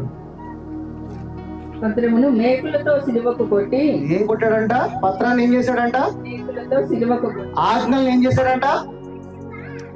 మేకులతో సిలువ కొట్టి, తర్వాత దాని మీద చేవ్రాతను తుడిచివేసి, దాని మీద ఉన్న ఆజ్ఞలన్నిటినీ తుడిచివేసేసి, మనకు అడ్డము లేకుండా, మనకు క్రీస్తుకి మనకు అడ్డము లేకుండా దానిని ఎత్తివేసి మన అపరాధములన్నిటినీ కూడా క్షమించి ఆయనతో కూడా మిమ్మల్ని జీవింపజేశారు. అర్థమవుతుందా? ఇది గుడ్ ఫ్రైడే. గుడ్ ఫ్రైడే రోజున దేన్ని తీసేశాడు? ఏం తీసాడమ్మా? 10 ఆజ్ఞలు తీసేసి ఆయన కృపనిచ్చాడు మనకి. యేసు ప్రభు రానంత వరకు కూడా ధర్మశాస్త్రము ద్వారా శరీరంలోనే జీవిస్తూ ఉన్నారంట. అందుకనే దేవుడు ఏం చేశాడంటే ఆ 10 ఆజ్ఞలను పత్రం రాసిన వాడు ఉంటే కదా పత్రానికి విలువ. అవునా? ఒక పత్రం ఎవడం రాశాడు అనుకో, ఆ పత్రంకి వ్యాలిటీ ఎప్పుడు దాకా? తను ఉన్నంత కాలం. ఆ పత్రం రాసినోడు లేకపోతే చించేస్తే ఆ పత్రానికి విలువ లేదు. అందుకనే ఆ పత్రాన్ని మేకులు కొట్టి యేసు ప్రభు అనే రక్తము ద్వారా రాతపూర్వంగా రాసిన ఆజ్ఞలన్నిటినీ కూడా తుడిచి వేసేసి, నన్ను మన అపరాధములన్నిటినీ కూడా ఆయన తుడిచి వేసేసాడంట, క్షమించేశాడంట. నిన్ను నీతిమంతుడుగా చేయటానికి ఆయన చేసినది గుడ్ ఫ్రైడే. నీ అపరాధములన్నిటిని కూడా ఆయన ఒక రక్తంతో తుడిచి వేసేసాడు. గుడ్ ఫ్రైడే ఏంటంటే ఆ రోజు సిలువ ఎక్కించింది ఏంటంటే ధర్మశాస్త్రమును. ఆ ధర్మశాస్త్రమును నీ నుంచి విడుదల చేసేసాడు. అందుకనే నేను విమోచనకారుడను. విడుదల విడుదల విడుదల. నిన్ను పాపము నుంచి విడుదల చేసేసాడు. నిన్ను నీతిమంతుడుగా, ఆయన వారసుడుగా, ఆయన కుమారుడుగా నిన్ను ఆయన సింహాసనం ముందు కూర్చోబెట్టేసుకున్నాడు. ఇలాంటి అధికారము నీలో ఉన్నది. ఇది క్రైస్తవ జీవితం అంటే. క్రైస్తవ జీవితం అంటే నీ శరీరం చెప్తే వినేది కాదు, నీ అంతరంగ పురుషుడు దేవుని ఆత్మ ఏదైతే చెప్తుందో దాని అధికారం పొందుకుని జయించువాడులాగా, వీరుడుగా, శూరుడుగా ఉండాలి. కానీ పోగొట్టుకున్న దానిలాగా, ఏమి పొందుకోలేని వాడిగా జీవించకూడదు. క్రైస్తవుడు అంటే ఒక పవర్, క్రైస్తవుడు అంటే ఒక అధికారము, క్రైస్తవుడు అంటే ధనవంతుడు, క్రైస్తవుడు అంటే ఆరోగ్యవంతుడు, క్రైస్తవుడు అంటే శక్తి కలిగిన వాడు. వాడిని ముట్టాలంటే భయపడేలాగా ఉండేలాగా నువ్వు జీవించాలి. కానీ ఇంకోటి చూసి, అపవాదిని చూసి నువ్వు పరిగెత్తేవాడిలాగా జీవించడము. అందుకే పరిశుద్ధాత్మను దుఃఖపరచకుడి అన్నాడు. నీలో ఉన్న దేవుడికి దుఃఖపరచకుడి ఏంటంటే, అధికారం ఇచ్చి ఉన్న నీకు నువ్వు అధికారం ఉపయోగించుకోకుండా తిరిగి వాడిలాగా నువ్వు ఈ లోకంలో ఉన్న ఈ రంగులను, ఈ యొక్క బాధలను, చింతలను నువ్వు భయపడుతూ ఉన్నట్లేదు. అందుకనే పౌలు గారు ఏమన్నారంటే, సంతోషపడు, ఎందుకంటే నీకు అధికారం ఇచ్చున్నది. ఈ అధికారం పొందుకో అంటున్నాడు. ఈ అధికారం పొందుకొని ఉంటే దేవుని ఆత్మగా బలపడతావు, దేవుని యొక్క శక్తిగా నిలబడతావు. నీకు నీ జీవితంలో ఏ దానిపైన నీకు విడుదల కావాలంటే అది నువ్వు విడుదల చేసుకోగలవు. అది కష్టమైన, అప్పైనా, రోగమైనా, ఇంకా ఏ బాధైనా, కోర్టు కేసైనా, పోలీస్ స్టేషన్ అయినా, ఏదైనా సమస్తము ప్రతి విషయంలో అన్నాడు. కొన్ని విషయంలో దేవుడు ఎక్కడ చెప్పలేదు. నీ జీవితంలో ఉన్న ప్రతి విషయంలో అధికారం కలిగి నువ్వు జీవించన్నాడు. కానీ అధికారం లేని వాడిగా ఇది జీవించు. మాకు దేవుడు అధికారం ఇచ్చిన వాడే ఉన్నాడు.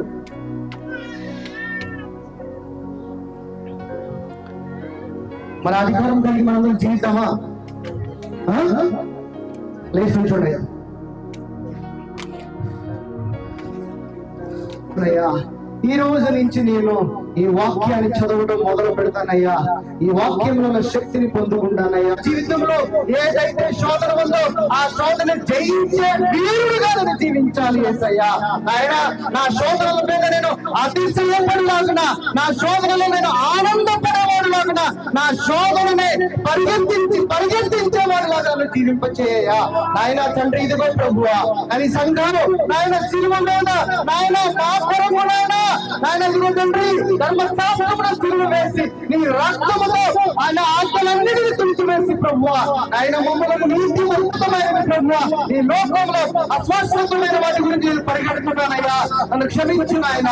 శాశ్వతమైన వాటి నాయన, శాశ్వతమైన ధనమును పొందుకోవాలి ప్రభువా, శాశ్వతమైన అధికారం పొందుకోవాలి ప్రభువా, శాశ్వతమైన రోగం మీద అధికారం పొందుకోవాలి నాయన. నా అప్పులు నా జీవితంలో శాశ్వతంగా ఇక మీద ఎన్నడూ ఉండకూడదు నాయన. ప్రతి అప్పుని విడుదల దయచేయి, ప్రతి రోగమును విడుదల దయచేయి, ప్రతి పీడనకు విడుదల దయచేయి నాయన. పిల్లలు లేని వారికి పిల్లలు కలిగించు నాయన. హార్ట్ ప్రాబ్లమ్స్ ఉన్న వారికి నాయన హృదయం దయచే ప్రభువా, నీకు వందనాలయ్యా. ఈ గ్రామంలో అనేకమైన ఆత్మలు పోకోవాలి ప్రభువా. ఈ గ్రామంలో వెలుగై ఉండగా ఈ సంఘము నాయన, ఈ సంఘముతో నాయన తండ్రి అనేక ఆత్మలు నడిపించండి ప్రభువా. నాయన తండ్రి, ఇదిగో ప్రభువా, ఈ సంఘంలో ఎవరైతే ఇక్కడ కూడి వచ్చినప్పుడు ఏ చింతతో, ఏ బాధతో, ఏ కలతతో వచ్చారో వాళ్ళందరికీ కృపను దయచే ప్రభువా, వాళ్ళందరికీ విడుదల దయచే, వాళ్ళందరికీ నీ మనసును పరిచయించే ప్రభువా. నాయన వాళ్ళందరినీ నాయన నీ వాక్యాన్ని చదవగల మనసును దయచే ప్రభువా. నాయన నీ వందనాలయ్యా. ఎగ్జామ్స్ రాసిన ప్రతి బిడ్డను దీవించు నాయన. ఇదిగో తండ్రి, ఇదిగో ప్రభువా, ఆయన జరుగుతున్న ఎగ్జామ్స్ తోడుగా ఉంటుంది ఆయన. జ్ఞానమును దయచేయి నాయన. ఇదిగో ప్రభువా, ముందు రోజుల్లో నీ స్వార్థను ప్రకటించడానికి కావలసిన జ్ఞానము పొందుకునేలా ఉన్న రాసే ఎగ్జామ్స్ ప్రతి బిడ్డను దీవించు నాయన. ఇదిగో తండ్రి, ఇంత ఎండలో కూడా ఇంత త్యాగం చేసి వాక్యము నిన్న ఈ బిడ్డలను, మీ కుటుంబాలను, మీ పిల్లలను దీవించు నాయన. ఆశీర్వదించు ప్రభువా. నాయన మీరు మాకు తోడండి, మా ముందుండి ఆయన మమ్మల్ని రాజులుగా నడిపించయ్యా. నాయన మా జీవితంలో జరిగే ఏ శోధనకి మేము భయపడకూడదు ప్రభువా, ఏ చింతకి, ఏ కలతకి భయపడకూడదు నాయన. భయపడే ఆత్మ వాళ్ళని ఉంచలేదు నాయన. ఇదిగో తండ్రి, నీ ఆత్మ కలిగి, శక్తి కలిగి, ధైర్యం కలిగి మమ్మల్ని జీవింపజే ప్రభువా. ఈ రోజు ఈ కూడికి జరిగించడానికి ఏర్పరిచిన ప్రతి దానిని బట్టి మీకు వందనాలయ్యా. తండ్రి, సహకరించిన ప్రతి బిడ్డల బట్టి మీకు వందనాలు. చేసిన ప్రతి పనిని ప్రతి చేసిన బిడ్డలు మీరు ఆస్వాదించండి ప్రభువా. మీకు వందనాలు. కూడి వచ్చిన జనాలందరినీ ఆస్వాదించండి. ఇదిగో హాస్పిటల్ నుంచి శివపురంగా వచ్చిన సంఘాన్ని ఆశీర్వదించండి ప్రభు. అంత దూరం నుంచి ఇదిగో ఇక్కడ ఉన్న వారి యొక్క అవయములు కాపాడడానికి వచ్చారు ప్రభువా. తండ్రి, ఇలాంటి ప్రేమ కలిగి, ఇలాంటి మనసు కలిగి, ఇలాంటి హృదయం కలిగి అన్నదమ్ముల్లో జీవించాలంటే కృపని దయచే ప్రభువా. ఆయన నీకు వందనాలయ్యా. నీకే మహిమ, నీకే ఘనతలు చెల్లిస్తున్నాయన. మా రక్షకుడైన నజరేయుడైన యేసు నామములో నాయన ఈ రోజు ఆరాధనని కూడుకుని ఈ యొక్క ఈ బిడ్డలను అందరినీ సమర్పించి యేసు నామములో అడిగి పెట్టుకుంటున్నాం తండ్రి. ఆమేన్. ಪ್ರಾರ್ಥನೆ ಮಾಡಿಕೊಳ್ಳೋಣ. ನಿಮ್ಮ ಮಧ್ಯದಲ್ಲಿ ಸೇವಕರು ಬರ್ತಾರೆ. ನಿಮಗೆ ದ್ರಾಕ್ಷಾರಸ ಅಪ್ಪವನ್ನು ಕೊಡ್ತಾರೆ. ದ್ರಾಕ್ಷಾರಸ ಅಪ್ಪವನ್ನು ఇవ్వబడుతుంది. నీటి ద్వారా ఎవరైతే బాప్తిసం పొందినారో వాళ్ళు ఈ బలలో మీరు పాలుదారులుగా తీసుకోమని విజ్ఞాపన చేస్తున్నాము. మీ మధ్యలో సేవకులు వస్తున్నారు, పాట పాడుతుంటారు. సేవకులు మీ మధ్యలో వస్తారు, ప్రార్థించి తీసుకోండి. స్తోత్రం చెల్లించుకుంటున్నాము. నన్ను జ్ఞాపకం చేయని కొరకు మీరు ఇందులో పాలుదారులుగా మీరు అవ్వండి. నేను చెప్పిన మాట బట్టి స్తోత్రమైనా ఇదిగో ద్రాక్షరసం అప్పం ద్వారా ఇంకా ఎక్కువగా బలాన్ని పొందుకొని నేను సూచించడానికి సహాయం చేయమని ప్రార్థిస్తున్నాను. యేసు ప్రశ్న ప్రియమైన తండ్రి. ఆమేన్. పాట పాడుతుంటారు. మన ముందుకి మీ దగ్గరికి ఈ బల్ల మరియు ద్రాక్షరసము మీకు ఇవ్వబడుతుంది. ఓకేనా? నా దేవానిలోనే నాకు జీవం, నీలోనే ఆనందం.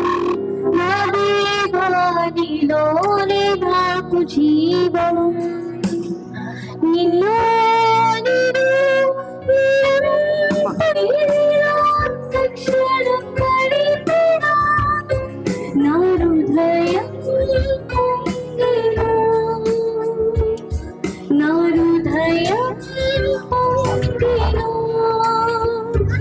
ఈ లోకం ఒక మాయని తెలుసుకున్నాను, ఇది నా సొంతం కాదనుకున్నాను. ఈ లోకం ఒక మాయని తెలుసుకున్నాను, ఇది నా సొంతం కాదనుకున్నాను. తప్పిపోయిన కుమార్తె నా కొరకై నీవే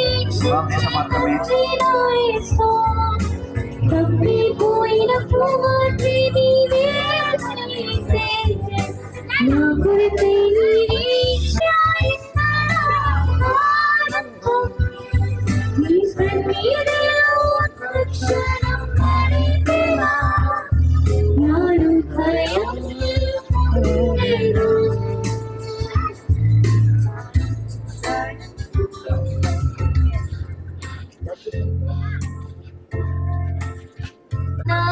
నీతో సరి ఏమి కాదయ్యా, ఏ ప్రేమాని ప్రేమకు సాటి రాదయ్యా.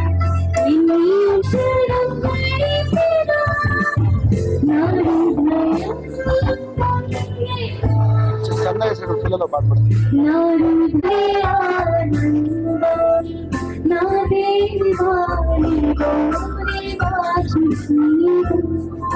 ప్రార్థించుకుందాము. కళ్ళు మూసుకుని తలలో వచ్చి ప్రభు మన పాపాల కొరకు కల్వారి శిలువ యందు ఆయన కొరడాలతో కొట్టబడి, మేకులతో కొట్టబడి, ఆయన పరిశుద్ధమైన రక్తం మన కొరకు కార్చి మనల్ని పాపం నుంచి విడిపించడం కొరకై ఆయన మౌనంగా ఉండి శిలువ మరణం వరకు వెళ్ళిన దేవుడు కాబట్టి మీ చేతిలో ఉండేది ద్రాక్షరసము మరియు అప్పము దేవుని రక్తానికి మరియు దేవుని శరీరానికి సాదృశ్యము కాబట్టి అందరూ కూడా కృతజ్ఞత శుద్ధి కలిగిన వారి అందరూ ఒకటేసారి ఏక మనసు కలిగిన వారి స్వీకరించుకుందాం.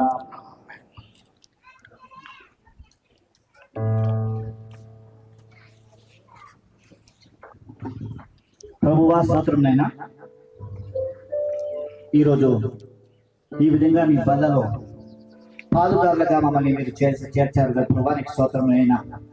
మరి ఈ విధంగా చాలా మంది ఇంకా బాధ్యత తీసుకున్నట్టుగా ఇక్కడ కూర్చున్నానైనా లూదియాల హృదయం తెలిసిన దేవుడు తండ్రి, వాడి హృదయాలు కూడా తెరవబడిన గాక. అతి త్వరలో తండ్రి బాప్తిసం పొంది ఈ యొక్క బదలు కూడా ఏం రాజ్యం కూడా వాళ్ళు పాలుదారులుగా అవ్వడానికి మీరు సహాయం చేయమని ప్రార్థన చేస్తున్నాం. సేవకుని మమ్మల్ని అందరూ కూడా సమర్పించుకుంటూ యేసు ప్రశ్న ఏమన్నా తండ్రి. మేము ఒక పాట పాడతారు, పాట పాడుతుండగా కానుకలు సమర్పించుకుందాము. నిలబడి అందరూ లేచి నిలబడుకుందాము.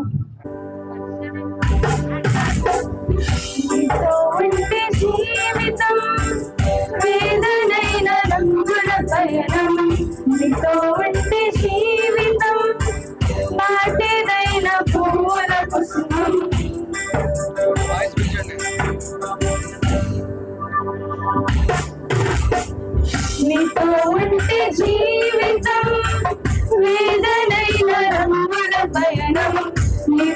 ఉంటే జీవితం నాటేదైన పువ్వుల కుసుమం నువ్వే నా ప్రాణాధారము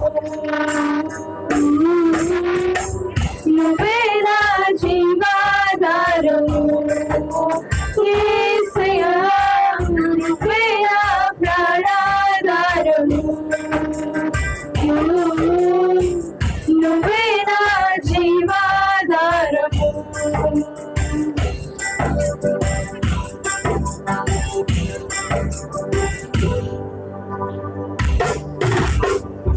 నువ్వే లేకపోతే నేను ఊహించలేను నువ్వే లేకపోతే నేనే లేను నువ్వే లేకపోతే నేను జీవించలేను నువ్వే లేకపోతే నేను బ్రతుకలేను నువ్వే లేకపోతే నేను ఊహించలేను నువ్వే లేకపోతే నేనే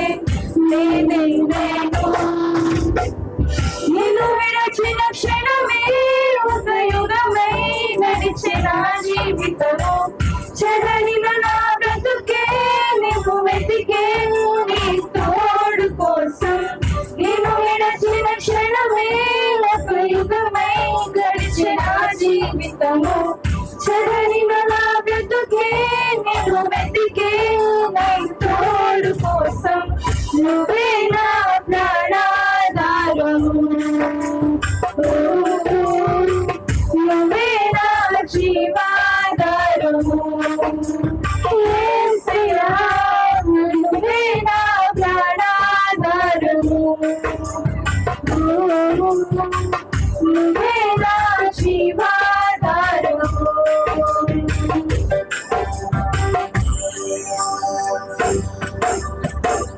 నీతో నేను జీవిస్తానే కలకాలము నిన్నే నేను ప్రేమిస్తానే చిరకాలము లోకంలో నేనెన్నో వెతికా అంతా శూన్యము చివరికి నువ్వే నిలిచావే సదాకాలము నీతో నేను జీవిస్తానే కలకాలము నిన్నే నేను ప్రేమిస్తానే చిరకాలము లోకంలో నేనెన్నో వెతికా అంతా శూన్యము చివరికి నువ్వే నిలిచావే సదాకాలము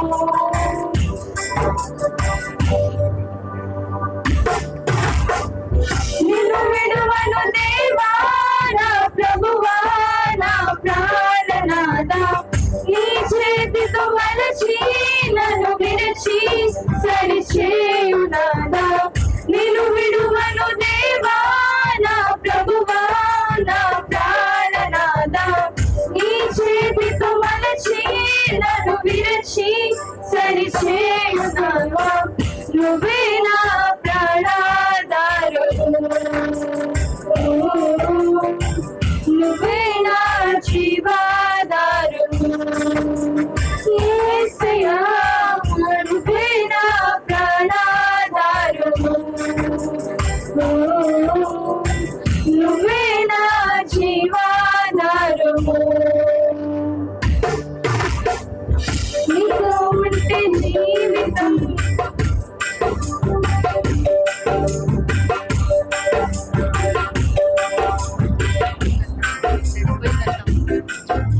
ಎಲ್ಲರಿಗೂ ವಂದನೆ ತಿಳಿಸ್ತೇನೆ.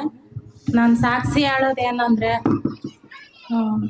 ನಮ್ಮ ಅಕ್ಕ ಅವರು ಇದ್ದಾರೆ ನೆಲ್ಲೂಡಲ್ಲಿ ಅಂತ.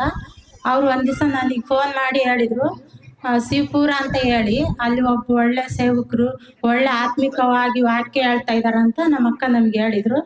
ನಾನು ಹೇಳಿದ್ಮೇಲೆ ಅಷ್ಟೇ ಕೇಳಿನಿ. ಆಮೇಲೆ ನನಗೆ ನೆನಪಿಲ್ಲ ಏನಿಲ್ಲ ಮರ್ತೋಗಿನಿ. ಆಮೇಲೆ ನನಗೆ ಹೇಳಿ ಒಂದು 2-3 ವಾರ ಆಯ್ತು ಕನಸು ಬಿತ್ತು. ನನಗೆ ಕನಸು ಬಿದ್ದಾಗ ಇವಾಗ ಅಯ್ಯರ್ ಬಂದಾರಲ್ಲ ಸೇಮ್ ಅದೇ ತರ ಮುಖ ದೇವ್ರು ತೋರ್ಸ್ಯಾನೆ. ಮತ್ತೆ ಅವ್ರು ಬಂದು ಇಲ್ಲಿ ವಾಕ್ಯ ಹೇಳ್ದಂಗ ದೇವ್ರು ನನಗೆ ತೋರ್ಸ್ಯಾನೆ. ಆಮೇಲೆ ಅಲ್ಲಿ ಕರೆದ್ರು ಒಂದ್ಸರಿ ನಮ್ಮ ಅಕ್ಕ ನಮ್ಮ ಮಾಮ ಬರ್ರಿ ಒಂದ್ಸರಿ ಅಲ್ಲಿ ಆಲ್ಯಟ್ ಪ್ರೇಯರ್ ಐತೆ ಹೋಗಣ್ರಿ ಅಂತ ಹೇಳಿದ್ರು. ಅವಾಗ ನಾವಲ್ಲಿ ಹೋದ್ರೆ ನಿಜವಾಗ್ಲೂ ನಾನು ಹೋಗಿ ನಿಂತ್ಕೊಂಡ್ ಪ್ರಾರ್ಥನೆ ಮಾಡಿ ಸೇವಕರು ಹಿಂಗೆ ತಗೊಂಡ್ ಹೇಳ್ತಾ ಇದ್ರೆ ನನಗೆ ಬಹಳ ಶಾಕ್ ಆಗೈತೆ. ನಿಜ ಅಂದ್ರೆ ದೇವ್ರೆ ಅವ್ರನ್ನ ತೋರಿಸಿ ನಿಜವಾಗ್ಲೂ ಅವ್ರು ಬಂದಾರಂದ್ರೆ ಇದು ದೇವ್ರ ಚಿತ್ತ, ದೇವ್ರ ಉದ್ದೇಶವಾಗಿದೆ. ದೇವ್ರು ಸೇವಕರನ್ನು ಕರ್ಕೊಂಡ್ ಬಂದದಕ್ಕಾಗಿ ದೇವ್ರಿಗೆ ಕೋಟಿ ಕೋಟಿ ಸ್ತೋತ್ರ ಸಲ್ಲಿಸುತ್ತೇನೆ. ನಾವು ಕೂಡ ಇಲ್ಲಿ ನಿಜವಾಗ್ಲೂ ಸೇವೆ ಮಾಡ್ತೀವಿ ಅಂದ್ರೆ ದೇವ್ರ ಚಿತ್ತ ಆಗಿದೆ, ದೇವ್ರ ಉದ್ದೇಶ ಆಗಿದೆ. ನಮ್ಮ ಸ್ವಂತ ಬುದ್ಧಿ ನಮ್ಮ ಒಂದು ಸ್ವಂತ ಜ್ಞಾನದಿಂದ ಬಂದಿಲ್ಲ. ನಾವು ಪ್ರಾರ್ಥನೆ ಮಾಡ್ತಾ ಇದ್ವಿ, ದೇವ್ರೆ ನಿನ್ ಸೇವೆಯಲ್ಲಿ ಇರ್ಬೇಕು, ನಿನ್ ಚಿತ್ತ ಏನು, ದೇವ್ರೆ ನಾವು 1,000ಕ್ಕೆ ಹೋಗ್ಬೇಕಂದ್ರೆ ನಿನ್ನ ಚಿತ್ತ ಇದೆ ಎಂಬುದಾಗಿ ನಿಜವಾಗ್ಲೂ ದೇವ್ರ ಪ್ರಾರ್ಥನೆ ಕೇಳಿ ನಾವಿಲ್ಲಿ ಬಂದು ಏನೋ ಬದುಕೋಸ್ಕರ ಅಂತ ಅಲ್ಲ, ದೇವ್ರಿಗೋಸ್ಕರ ಬದುಕ್ಬೇಕು, ದೇವ್ರ ನಾಮ ಮಹಿಮೆ ಎತ್ತಬೇಕು ಅನ್ನೋದೇ ನಮ್ಮ ಆಸೆ ಆಗಿದೆ. ನಿಜವಾಗ್ಲೂ ನಾನು ದೇವ್ರು ಕೊಟ್ಟಂತ ಕನಸು ಇಷ್ಟು ಜಲ್ದಿ ದೇವ್ರು ನೆರವೇರಿಸ್ತಾನಂತ ಆತನ ನೆರವೇರಿಸಿದಕ್ಕಾಗಿ ನಮಗೆ ದೇವ್ರಿಗೆ ಕೋಟಿ ಕೋಟಿ ಸ್ತೋತ್ರ ಮಾಡ್ತೀನಿ. ನಿಜವಾಗ್ಲೂ ನಮಗೆ ಒಳ್ಳೆ ಸೇವಕರು, ಆತ್ಮೀಯವಾದ ಸೇವಕರು ದೇವ್ರು ಕೊಟ್ಟಿದ್ದಕ್ಕಾಗಿ ದೇವ್ರ ನಾಮಕ್ಕೆ ಕೋಟಿ ಕೋಟಿ ಕೋಟಿ ಕೋಟಿ ವಂದನೆ ಸಲ್ಲಿಸ್ತಾನೆ. ಈ ಸಾಕ್ಷಿಯನ್ನು ದೇವರ ಆಶೀರ್ವಾದ ಮಾಡಿ. ಸಾಕ್ಷಿ ನಾನು ಹೇಳ್ತೀನಿ, ನಾನು ಜಾಸ್ತಿ ಪಾಸ್ಟರ್ ಮೀಟಿಂಗ್ಗಳಿಗೆ ಎಲ್ಲ ಹೋಗಲ್ಲ, ಮೀಟಿಂಗ್ ಅಂದರೆ ಹೋಗಲ್ಲ ನಾನು. ದೇವರಾದರೆ ನನಗೊಂದು ಏನೋ ಒಂದು ಸತಿ ಹೋಗಿ ಬರೋಣ ನಾನೇ ಕರೆದಾಗ, ಮಹಂತೇಶ ಅನ್ನೋರು ಕರೆದಾರೆ. ಒಂದು సతి ಹೋగి బరన్నా అని ಹೋಗಿದಾಗ అయ్యగారు వాక్యం చెప్తున్నప్పుడు ఏమైందంటే నాకేదో ఒక తెలియని ఒక ఫీలింగ్. ఎందుకంటే నేను చూసినంత సేవకులు అందరిలో కానీ కొన్ని విషయాలు ఏమున్నాయంటే మైనస్ పాయింట్లు చాలా కనపడాయి. అందుకని అప్పటి నుంచి నేను ఏ ఒక్క సేవకురికి దగ్గర పోయేకి ఇష్టపడేవాడిని కాదు, ఎవరిని పిలిచేకి కానీ నేను ఇష్టపడేవాడిని కాదు. ఆ రోజు నైట్ నాకు అయ్యగారు వాక్యం చెప్పిన తర్వాత ఇట్లాంటి వాళ్ళ దగ్గర మేము ఇంకా పెరగాలి, వాళ్ళ దగ్గర ఇంకా మేము నేర్చుకోవాలి అన్న ఒక ఆశ నాలో కలిగినప్పుడు జోసెఫ్ అయ్య గారితో మాట్లాడితే మోజెస్ అయ్య గారు, అయ్యా అట్లయితే నెక్స్ట్ వీక్లో మరి మా దగ్గర రాండి అని మాట్లాడిన తర్వాత జోసెఫ్ అయ్య గారు అయ్య గారికి చెప్పి మీకు ఫోన్ చేస్తా అని చెప్పినారు. అప్పుడు చాలా సంతోషమైంది. అయ్యా అప్పుడు అయ్యగారితో మాట్లాడింటిని, అయ్యా చాలా లాంగ్ ఉంది మా ఏరియా అంటే, ಅಯ್ಯಗಾರು ಎಷ್ಟು ಕಿಲೋಮೀಟ್ರ್ ಆದರೂ ನಾನು ಬರ್ತೀನಿ ದೇವರು ವಾಕ್ಯ ಹೇಳಕ್ಕನಿ. ದೇವ್ರಿಗೆ ನನಗೆ ಆ ಮಾತಿಗೆ ಭಾಳ ಸಂತೋಷ ಆಯಿತು, ದುಃಖ ಆಯಿತು. ನೋಡಪ್ಪ ಎಲ್ಲ సేవకురు ನಾನು ಏನೋ తెలుగులో చెప్తే బాగుంటుంది. ఒక ఏముందంటే తెలుగులో మీ ఇంటికి వస్తే ఏమి ఇస్తావు, మా ఇంటికి వస్తే ఏం తెస్తావు అన్న ఆ డైలాగ్ నాకు ఎప్పుడో చిన్నప్పుడు అది నెనపుకి వచ్చి, అయ్యగారు ఎంత దూరమైనా పర్వాలేదు, ఎంత లాంగ్ అయినా నేను ట్రావెల్ చేసి వస్తా అన్నందుకు నాకు చాలా సంతోషమాయ. అంత సేవకుడిని మేము ఈరోజు ఇక్కడ మనం ఉన్నందరం కలుసుకున్నామంటే దేవుడి కృప. అందరూ ఒకసారి గట్టిగా చప్పట్లు కొట్టి అయ్యగారికి, అయ్యగారి సేవని, అయ్యగారి కుటుంబాన్ని, అయ్యగారి 2 మక్కలు దేవుడు దీవించి ఆశీర్వదించాలని హృదయపూర్వకంగా నేను కోరుకుంటున్నా. దేవుడు ఈ సాక్ష్యాన్ని దీవించి ఆశీర్వదించాలి. ನಿಜವಾಗಲೂ ಸಹೋದರಿ ಅವರು ಹೇಳಿದ ಹಾಗೆ ನನ್ನ ಮುಂದೆ ಅವರು ಹೇಳಿದರು. ನಾನು ಅವರಿಗೆ ನೈಟ್ ಪ್ರಾರ್ಥನೆಗೆ కర్కొండ ಹೋಗಿದ್ದೆ. అయ్యర్లో ನೋಡಿದಾಗ అయ్యగారు వాళ్ళు నాకు చెప్పినారు, నాకు ముందే 3 రోజుల ముందే నాకు దర్శనమైంది, మీరు ఈ కూటానికి పిలుచుకొని వచ్చినారు కదా, నేను ఆయన్ని నా దర్శనంలో చూసినానని మా సోదరి చెప్పినప్పుడు నాకు సంతోషమైంది. నిజం ఎంత సంతోషం అంటే, మీరు ఒక అభిషక్తులు, మీరు పరిగెత్తే ఒక పరుగు హంతులేంది. ఆ దాహం ఎలాంటిదంటే మిమ్మల్ని చూస్తుంటే నాకు సుమారు 2012లో నుంచి నేను సేవ చేస్తున్నాను. ఆత్మీకులు అభిషక్తులను కలసాలంటే చాలా ఒక సమయము చాలా దూరం వెళ్తుంది. నేను 12 సంవత్సరాలు నాకు సేవకుడు, ఇలాంటి సేవకుడు నాకు దొరకలేదు అని నేను నా ప్రార్థనలో నేను ప్రార్థన చేశాను. మీకుండే దాహము ఒక అద్భుతమైంది. అవరు ఆ దాహము ఎప్పుడెప్పుడు ఆ దేవుని ప్రసన్నతని జనాల మధ్యలో తీసుకొని పోవాలని వాళ్ళ ఆత్రం. నేను ఎంతో మంది సేవకులను చూసినాను, ఎంతో మంది ఒక మీటింగులకు పోయినాను. కానీ దేవుని వాక్యంలో, పరిశుద్ధమైన వాక్యంలో, పరిశుద్ధమైన ఒక మార్గంలో సేవకుల్ని, మళ్ళా విశ్వాసుల్ని, బలహీనుల్ని అందరినీ సమకూర్చి దేవుని వాక్యంలో నడిపే ఒక సేవకుల్ని నేను మిమ్మల్ని చూస్తున్నాను. ఎంతో ప్రయాసం, దాదాపు 280 అప్ అండ్ డౌన్ 600 కిలోమీటర్లు అవుతుంది, ఎక్కువ తక్కువ 600 కిలోమీటర్లు మా మధ్యలో వచ్చి ఆయన దేవుని వాక్యము, ఆ దేవుని ఒక పరిశుద్ధమైన వాక్యము ఎంతో మందికి పంచాలని వారమంతా ప్రయాసపడి, వారమంతా నిద్రగాసి, వారమంతా దేవునిలో మోకాలేసి ప్రార్థన చేసి ఈ 2 గంటల కోసం ఆయన ప్రార్థన, సహాయ సహకారము అందించి ఈ ఒక గ్రామాన్ని ప్రేమించి, మమ్మల్ని ప్రేమించి, సేవకుల్ని ప్రేమించి అంత దూరము దేవుని మిమ్మల్ని తీసుకొని వచ్చి వాడుకున్నందుకు దేవునికి కోటి కోటి స్తోత్రాలు. మళ్ళా మోజేసయ్య గారు తన సంఘంతో ఇక్కడ వచ్చినందుకు మళ్ళా నేను గర్విస్తాను. ఎందుకంటే ఆయన తోడ నేను సుమారుగా 10 సంవత్సరాలు నేను ఆయన తోడు, ఆయన నా తోడు ఉన్నారు. మా కష్టం ఏమనేది మా ఇద్దరికి తెలుసు, మధ్యలో దేవునికి తెలుసు. ఆయన చేసే ప్రార్థన ఎలా, గుడారం ఎలా ఉందంటే జోపుడి సీటు. ఎందుకంటే 300 కిలోమీటర్ల దూరం వచ్చినప్పుడు ఆయన సాక్ష్యం నేను చెప్తే దేవుడు ఆశీర్వాదం చేస్తాడు. మేము శివపురంలో ప్రార్థన చేసేందుకు మేమందరూ కలిస్తే స్మెల్ పక్కన గలీజ్ చేసేవాళ్ళు. వాళ్ళు అంతా క్లీన్ చేసి ఇంటికి పోయేటైతే మళ్ళా గలీజ్ చేసేవాళ్ళు, దాన్ని ఎత్తి పక్కకేసేవాళ్ళు. మేము ఆ కన్నీటి దాహం చూసిన నేను ఇంటికి వచ్చిన, అయ్యా సేవకుల్ని ఇలా కానీ వాడుకుంటున్నావా నువ్వు? ఈ ఇంత గలీజ్ చేసిన తగ్గింపు ఆయనలో ఉందంటే నాయకుల వాళ్ళు. నేనైతే ఒకసారి గదిరిచ్చే ఒక స్థానానికి వస్తానేమో, కానీ ఆయనకి ఇచ్చిన స్థానం ఎంత తగ్గింపు అంటే నేను తగ్గిస్తూ నిన్ను ఎక్కలు పడుతుంది దేవుడు వాక్యం ఇది. హల్లెలూయా. నువ్వు తగ్గించుకుంటే నేను ఏమవుతుందని దేవుడు చెప్తున్నాడు. ఆయన తగ్గితే సుందరమైన మందిరాన్ని ఇచ్చినారు. ఆయన ప్రార్థన ఏంటంటే ఆయన తోడు, దైవ శక్తులు, ప్రసాదయాన్ని దేవుడు ఇచ్చినాడు. మనమంతా ఆయన మమ్మల్ని బలపరుస్తున్న దేవుని వాక్యంలో ఆయన ప్రసంగము మనం యూట్యూబ్ లో చూస్తాం, వాట్సాప్ లో మాకు పంపిస్తుంటారు. ఆ వాక్యాలు ఏంటంటే మాకు ఉత్తేజన కలుగుతుంది.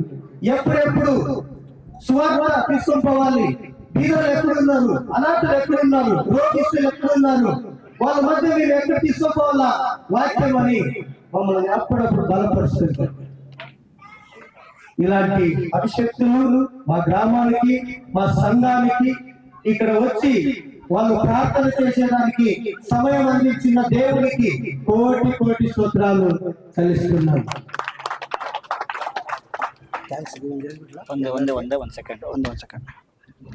అందరికి మొబైల్ ఉందా? మొబైల్ ఎంతమందికి ఉంది? மொபைல் இந்தியா இல்லவா? சரி, ஓகே. ನಾನು ತಮಿಳಲ್ಲಿ பேசட்டுமா? ஒருவேளை உங்களுக்கு புரியலன்னா ಕನ್ನಡದಲ್ಲಿ ಕೇಳಿದ್ರು ಕೈ ಎತ್ತಾ ಇಲ್ಲ, ತೆಲುಗಲ್ಲಿ ಕೇಳಿದ್ರು ಕೈ ಎತ್ತಾ ಇಲ್ಲ, ಅಟ್ಲೀಸ್ಟ್ ತಮಿಳಲ್ಲಾದ್ರೂ ಕೇಳಲ್ಲ ಅಂತ ಹೇಳಿ. ಎಲ್ಲರಿಗೂ ಮೊಬೈಲ್ ಇದೆಯಲ್ವಾ? ನಮ್ದು ಯಾವ್ದು ಯೂಟ್ಯೂಬ್ ಚಾನೆಲ್ ಇದೆ, ಜೀಸಸ್ ಲವ್ಸ್ ಯು ಎಂಬುದಾಗಿ. ಅದ್ರಲ್ಲಿ ನಿಮ್ಗೆಲ್ಲರಿಗೂ ವಾಕ್ಯ ಬರುತ್ತೆ, ವಾಕ್ಯಗಳು ನಿಮಗೆ ಅಲ್ಲಿ ಆರಾಧನೆಗಳು, ಹಾಡುಗಳು, ಅನೇಕ ವಿಷಯಗಳ ಬಗ್ಗೆ ಆ ಒಂದು ಯೂಟ್ಯೂಬ್ ಚಾನೆಲ್ ಅಲ್ಲಿ ಹೋಗ್ತಾ ಇದೆ. ನೀವೆಲ್ಲರೂ ತಪ್ಪದೆ ಅದಕ್ಕೆ ಏನ್ ಮಾಡ್ಬೇಕು? ನೀವು ಏನ್ ಮಾಡ್ಬೇಕು? ನೀವು ಅದಕ್ಕೆ ಏನ್ ಮಾಡ್ಬೇಕು? ಲೈಕ್ ಮಾಡ್ಬೇಕು, ಶೇರ್ ಮಾಡ್ಬೇಕು, ಕಮೆಂಟ್ಸ್ ಮಾಡ್ಬೇಕು. ಇದೆಲ್ಲ ಆಗ್ಬೇಕಂದ್ರೆ ಬಂದು ಸಬ್ಸ್ಕ್ರೈಬ್ ಮಾಡ್ಬೇಕು, ಹೌದಲ್ವಾ? ಸೊ ಅದನ್ನ ನೀವು ತಪ್ಪದೆ ನೀವು ಮಾಡಿ. ಒಂದ್ ವೇಳೆ ಮೊಬೈಲ್ ಯಾರೋ ಒಬ್ಬರು ತೆಗೀರಿ, ಒಬ್ಬರದ್ದು ಯಾರಾದ್ರು ಮೊಬೈಲ್ ಒಂದ್ ವೇಳೆ ಸಾಧ್ಯವಾದ್ರೆ ಒಂದು ಮೊಬೈಲ್ ತೆಗೀರಿ, ತೋರಿಸ್ಬಿಡ್ತೀವಿ. ಇದರಿಂದ ಪ್ರೋತ್ಸಾಹ ಮಾಡ್ತಿದೀವಿ. ತಪ್ಪದೆ ಇದಕ್ಕೆ ಸಬ್ಸ್ಕ್ರೈಬ್ ಮಾಡಿ. ಒಂದು ವಿಷಯ. ಎರಡನೇದು, ಖಂಡಿತವಾಗ್ಲೂ ಈ ಗ್ರಾಮದಲ್ಲಿ ಒಂದು ಸಭೆ ಆಗಲೇಬೇಕು. ಇಷ್ಟೇನಾ ಸಭೆ? ಇಷ್ಟೇನ ಖುಷಿ ನಿಮಗೆ? ದೇವರು ಗ್ಯಾರಂಟಿ ಮಾಡ್ತಾರೆ. ಆದ್ರೆ ಸಭೆಯಾಗಿ ನೀವು ಪ್ರಾರ್ಥನೆ ಮಾಡಬೇಕು. ಸಭೆಯಾಗಿ ನಿಮ್ಮ ಸೇವಕರಿಗೆ ಸಹಾಯ ಮಾಡಬೇಕು. ಆರ್ಥಿಕವಾಗಿ, ಭೌತಿಕವಾಗಿ, ಮಾನಸಿಕವಾಗಿ, ಪ್ರಾರ್ಥನೆಯಲ್ಲಿ, ಎಲ್ಲಾದ್ರಲ್ಲಿ ಸಭೆಗೆ ದೇವರ ಸೇವಕ ಸಂಗಡ ನೀವು ಗಟ್ಟಿಯಾಗಿ ನಿಲ್ಲಿರಿ. ಆಗ ದೇವರ ರಾಜ್ಯವನ್ನು ಕಟ್ಟಲಿಕ್ಕೆ ಸಾಧ್ಯವಾಗುತ್ತದೆ. ಆಮೇಲೆ ಹಾಗಾಗಿ ನೀವೆಲ್ಲರೂ ಪ್ರಾರ್ಥನೆ ಮಾಡಿ. ಎಲ್ಲರೂ ನಮ್ಮ ಒಂದು ಪ್ರಸಾದ್ ಅಯ್ಯವರ ರಾಮ್ ಬಾಬು ಪಾಸ್ಟರ್ ಜೊತೆಗೆ ನೀವೆಲ್ಲರೂ ಇರ್ರಿ. ನಾವು ಅವ್ರ ಜೊತೆಗೆ ಇರ್ತೀವಿ. ನಾವೆಲ್ಲರೂ ಸೇರಿ ದೇವರ ರಾಜ್ಯ ಸುವಾರ್ತೆ ಸಾರೋಣ, ದೇವರ ರಾಜ್ಯವನ್ನು ಕಟ್ಟೋಣ, ಸಭೆಯನ್ನು ಕಟ್ಟೋಣ. ದೇವರಿಗೆ ಮಹಿಮೆ ಉಂಟಾಗುತ್ತದೆ. ತಿಲಕ್ ಬ್ರದರ್ ನೀವು ಮೀಟ್ ಆಗ್ರಿ, ನೀವು ಮೊಬೈಲ್ ಕೊಡ್ರಿ, ಅವ್ರು ಸಬ್ಸ್ಕ್ರೈಬ್ ಮಾಡಿ ನಿಮ್ಗೆ ಕೊಡ್ತಾರೆ. ಆ ವಾಕ್ಯ ಮೂಲಕ ಹೋಗಿ ನೀವು ಆಶೀರ್ವಾದವನ್ನು ಕೊಡ್ರಿ. థ్యాంక్స్ ಹೇಳ್ತೀರಾ? ధన్యవాదాలు. ఓకే, ఎందుకంటే మీరందరూ కలిసి వచ్చినందుకు, మన మోజేసయ్య గారు కలిసి వచ్చినందుకు, తర్వాత ప్రసాదయ్య గారిని కొంతమందినందుకు ದೇವರಿಗೆ ಒಳ್ಳೆ ಕೃತಜ್ಞತೆ ಹೇಳುತ್ತು. ನಾವು ದೇವರಿಗೆ ಜೋರಾಗಿ, ಪ್ರಸಾದಕ್ಕೆ ಜೋರಾಗಿ ಸಮಸ್ತರೆಲ್ಲರೂ అందరికీ ధన్యవాదాలు. దేవుడు మన జీవించి ఆశీర్వదించి ನಿನ್ನೆಯಿಂದ ಸುಮಾರು ವಾರದಿಂದ ಈ ಕೂಟವನ್ನು ಏರ್ಪಾటు ಮಾಡ್ಬೇಕಂತ ನಾವೆಲ್ಲರೂ ಪ್ರಯಾಸ ಪಟ್ಟಿವಿ. ನಮ್ಮೊಟ್ಟಿಗೆ ಈ ಗ್ರಾಮದಲ್ಲಿ ಇರುವಂತ ಮಕ್ಕಳು, ನಿಜವಾಗ್ಲೂ ಇಲ್ಲಿ ಕುಳಿತಂತ ಮಕ್ಕಳು ತುಂಬಾ ಬಹಳ ನಿನ್ನೆಯಿಂದ ನೋಡ್ತಾ ಇದ್ದೀನಿ. ಅವರು ನೀರು ಆಲೋಚಿಸ್ತಾ ಇದ್ದಾರೆ, ಅವರೇ ಸೇರಾಗ್ತಾ ಇದ್ದಾರೆ, ಬಹಳ ಪ್ರಯಾಸ ಪಡ್ತಾ ಇದ್ದಾರೆ. ದೇವರ ಮಕ್ಕಳನ್ನ ಆಶೀರ್ವಾದ ಮಾಡ್ಲಿ ಅಂತ ನಿಮ್ಮೆಲ್ಲರ ಕೂಟದಲ್ಲಿ ಪ್ರಾರ್ಥನೆ ಮಾಡಿ. ಮೇಲಾಗಿ ಈ ಕೂಟಕ್ಕೆ ನೇತೃತ್ವನ ನಾವು ಕರೆದ ಸಮಯದಲ್ಲಿ ಎಲ್ಲರೂ ಒಮ್ಮನಸ್ಸು ಕೊಟ್ಟು ನೀವೆಲ್ಲರೂ ಬಂದು ಸೇರಿದ್ದೀರಾ. ದೇವರ ಪರಿಶುದ್ಧ ನಾಮದಲ್ಲಿ ದೇವರು ನಿಮ್ಮ ಕುಟುಂಬಗಳನ್ನು ಆಶೀರ್ವಾದ ಮಾಡಿ. ಮತ್ತು ತಕ್ಕ ಸಮಯದಲ್ಲಿ ಅಡಿಗೆ ಭಟ್ರು ನಾವು ಹೇಳಿದ್ವಿ 9-10 ಗಂಟೆಗೆಲ್ಲ ನಮ್ಗೆ ನೀವು ಅಡಿಗೆ ಸಿದ್ಧತೆ ಮಾಡಿಕೊಡ್ಬೇಕು. ಲೇಟ್ ಆದ್ರೆ ಪ್ರಾರ್ಥನೆ ಮಾಡಕ್ಕೆ ನಮ್ಗೆ ಅಡ್ಡಿ ಆಗಬಹುದು ಅಂತ ಹೇಳಿದಾಗ ಅವ್ರು ಖಂಡಿತ 9:45 ಅಡಿಗೆ ಇಳಿಸಿ ಅವ್ರು ಹೊರಟೋಗಿದ್ದಾರೆ. ದೇವರಿಗೆ ಅವ್ರನ್ನ ಆಶೀರ್ವಾದ ಮಾಡ್ಲಿ. ನಾವೆಲ್ಲರೂ ಚಪ್ಪಾಳೆ ಕೊಟ್ಟೋಣ. ಮತ್ತು ಇದಕ್ಕೆಲ್ಲ ಸಹಕರಿಸಿ ನಮ್ಮ ಅಣ್ಣಮ್ಮ ಮತ್ತು ನಮ್ಮ ಅತ್ತಿಗೆ ಬಂದಿದ್ದಾರೆ ಇನ್ನೊಬ್ರು ಅವರು, ಮತ್ತೆ ನಮ್ಮ ಸೊಸೆ, ಅವರೆಲ್ಲರೂ ರಾತ್ರಿ ಒಳ್ಳೆ ಪ್ರಯಾಸ ಪಟ್ಟು ಅಡಿಗೆ ಏನ್ ಬೇಕೋ ಎಲ್ಲ ಕ್ಲೀನೆಸ್ ಮಾಡಿ ನಿದ್ದೆ ಇರುವಂಗೆ ಅವರು ಅಡಿಗೆ ಸಿದ್ಧಪಡಿಸಿ ಅವರಿಗೆ ಸಹಾಯ ಮಾಡಿದಕ್ಕೆ ಅವ್ರಿಗೂ ಯೇಸು ಕ್ರಿಸ್ತನ ನಾಮದಲ್ಲಿ ವಂದನೆಗಳನ್ನು ಸಲ್ಲಿಸುತ್ತೇನೆ. ಮೇಲಾಗಿ ವಿಶೇಷವಾಗಿ ಈ ನೋಡ್ರಿ, ಶಿವಪುರ ಗ್ರಾಮದಿಂದ ಅವ್ರು ಬೆಳಗಿನ ಜಾವ ಎದ್ದಿದ್ದಾರಂತೆ. ಅಯ್ಯ ನನಗೆ ಹೇಳಿದ್ರು 2 ಗಂಟೆಗೆ ಚಪ್ಪಾಳೆ ಕೊಟ್ಟೋಣ. ಶಿವಪುರ ಗ್ರಾಮದಿಂದ ಕಡೆಯಿಂದ ಬರ್ಬೇಕು. ಅವರು 2 ಗಂಟೆಗೆ ಎದ್ದು ಶರೀರದ ಆಹಾರ ಬೇಕಲ್ಲ, ಆಹಾರನ ಸಿದ್ಧಪಡಿಸಿಕೊಂಡು ಹೊಸಪೇಟೆ ತಡಾದ ನಂತರ ಕೂಡ್ಲಿಗೆ ಟಿಫಿನ್ ಮಾಡ್ಕೊಂಡು ಬಂದಿದ್ದಾರೆ. ಅವ್ರಿಗೆ ಚಪ್ಪಾಳೆ ಕೊಟ್ಟೋಣ. ಯಾಕಂದ್ರೆ ಇಲ್ಲಿ ಬರೋದಕ್ಕೆ 11 ಗಂಟೆ ಆಗುತ್ತೆ, ಟಿಫನ್ ಕೊಡಕ್ಕೆ ಆಗಲ್ಲ. ಅಯ್ಯವ್ರದ್ದು ದೊಡ್ಡ ಮನಸ್ಸು, ಅವರು ಒಳ್ಳೆ ಜ್ಞಾನವುಳ್ಳವರು, ದೇವರ ಅಭಿಷಕ್ತರು. ಅವರು ದೇವರ ಧ್ಯಾನದಲ್ಲೇ, ದೇವರ ಒಂದು ಮಾರ್ಗದಲ್ಲೇ ಆತ್ಮಗಳನ್ನು ಬಲಪಡಿಸ್ತಾ ಯಾರಿಗೂ ತೊಂದರೆ ಕೊಡದೆ ಅವರು ವಿಶೇಷವಾಗಿ ಈ ಕೂಟಕ್ಕೆ ಬಂದು ಮತ್ತು ಅವ್ರನ್ನ ಉತ್ತೇಜನದಿಂದ ನಡೆಸಲಿಕ್ಕಾಗಿ ದೇವರಿಗೆ ಸ್ತೋತ್ರ ಸಲ್ಲಿಸುತ್ತೇನೆ. ನಿಮ್ಮನ್ನ ದೇವರ ಆಶೀರ್ವಾದ ಮಾಡಲಿ. ಮತ್ತು ಈ ಕೂಟಕ್ಕೆ ಸಹೋದರ ಒಂದು ಮೈಕ್ ಸಿಸ್ಟಮ್ ನೋಡ್ರಿ, ಅವರು ಎಲ್ಲ ಹಾಡುಗಳಿಗೆ ತಕ್ಕ ಹಾಗೆ ಅವರು ಜೋಸಫ್ ಮತ್ತು ಅವರ ಫ್ಯಾಮಿಲಿಯನ್ನು ದೇವರು ಆಶೀರ್ವಾದ ಮಾಡಲಿ. ಮತ್ತು ವಿಶೇಷವಾಗಿ ಕಂಪ್ನಿಯಿಂದ ರಾಘವಣ್ಣ ಅಂತ ಒಬ್ರು ಅವರು ಬಂದಿದ್ದಾರೆ. ಅವ್ರು ಎಷ್ಟೋ ಪ್ರಯಾಸ ಪಟ್ಟು ದಾರಿ ಕಾಣದೆ ಲಾಸ್ಟ್ ಕೊನೆಗೆ 12 ಗಂಟೆ 12ವರೆಗೆಲ್ಲ ಇಲ್ಲಿ ಸೀಟ್ ಕೊಟ್ಟರು. ದೇವರು ನಿಮ್ಮನ್ನು ಸಹ ನಿಮ್ಮ ಕುಟುಂಬನ ಆಶೀರ್ವಾದ ಮಾಡಲಿ. ಮತ್ತು ಇಲ್ಲಿ ಸೇರಿ ಬಂದಂತ ಎಲ್ಲರನ್ನ ದೇವರ ಆಶೀರ್ವಾದ ಮಾಡಲಿ ಎಂದು ಈ ಕೂಟವನ್ನು ಮುಕ್ತಾಯಗೊಳಿಸಿ ಕೊನೆಯದಾಗಿ ಪ್ರಾರ್ಥನೆ ಮಾಡ್ತಾರೆ. ಕಾಲದಿಂದ ಇಲ್ಲಿವರೆಗೂ ಹಾಡುಗಳ ಮೂಲಕವಾಗಿ, ಆರಾಧನೆ ಮೂಲಕವಾಗಿ ನಿಮ್ಮ ಸೇವಕರಾದಂಥ ವಾಕ್ಯದ ಮೂಲಕವಾಗಿ ನಮ್ಮನ್ನು ಆತ್ಮಿಕವಾಗಿ ಮಾನಸಿಕವಾಗಿ ದೇವರೇ ನೀವು ನಮ್ಮನ್ನು ಆಶೀರ್ವಾದ ಮಾಡಿದ್ದಕ್ಕಾಗಿ ಸ್ತೋತ್ರ ಮಾಡ್ತಿದ್ದೇವೆ. ಅನೇಕರು ಕರ್ತನ ಮೇಜಿನಲ್ಲಿ ಭಾಗವಹಿಸಿದ್ದಾರೆ, ಅದಕ್ಕಾಗಿ ಸ್ತೋತ್ರ ಮಾಡ್ತಿದ್ದೇವೆ ದೇವರೇ. ಮುಂದೆ ಇನ್ನು ನಾವೆಲ್ಲರೂ ಕೂಡ ಇದೇ ರೀತಿಯಾಗಿ ಪ್ರೀತಿ ಉಳ್ಳವರಾಗಿ ಐಕ್ಯದಲ್ಲಿ ದೇವರಾಜ್ಯ ಕಟ್ಟಲಿಕ್ಕೆ ಮುಂದಕ್ಕೆ ಹೋಗಲಿಕ್ಕೆ ನಮಗೆ ಸಹಾಯ ಮಾಡಬೇಕೆಂಬುದಾಗಿ ಪ್ರಾರ್ಥನೆ ಮಾಡ್ತಿದ್ದೇವೆ. ಯಾರೆಲ್ಲ ಇಲ್ಲಿ ಕುಂತಿದ್ದಾರೋ ಅವರನ್ನ ಯೇಸು ನಾಮದಲ್ಲಿ ನಾವು ಆಶೀರ್ವಾದ ಮಾಡ್ತಿದ್ದೇವೆ. ಕರ್ತನ ಕೃಪೆ ಯಾವಾಗಲೂ ನಮ್ಮ ಜೊತೆಗಿರ್ಬೇಕೆಂಬುದಾಗಿ ಪ್ರಾರ್ಥನೆ ಮಾಡ್ತಿದ್ದೇವೆ. ಯೇಸು ಪ್ರಾರ್ಥನೆ ಮಾಡ್ತಂದೆಯೇ, ಆಮೆನ್. ನಮ್ಮ ತಂದೆಯಾದ ನಮ್ಮ ಕರ್ತನಾದ ಯೇಸು ಕ್ರಿಸ್ತನ ಕೃಪೆಯು, ತಂದೆಯಾದ ದೇವರ ಪ್ರೀತಿಯು, ಪರಿಶುದ್ಧಾತ್ಮ ಸಹವಾಸ ಇಂದಿಗೆ ನಮ್ಮ ಸಂಗಡ ಸದಾ ಕಾಲ ವಾಸವಾಗಿರಲಿ. ಧನ್ಯವಾದಗಳು. Praise the Lord. Thank you. Jaya sir, super.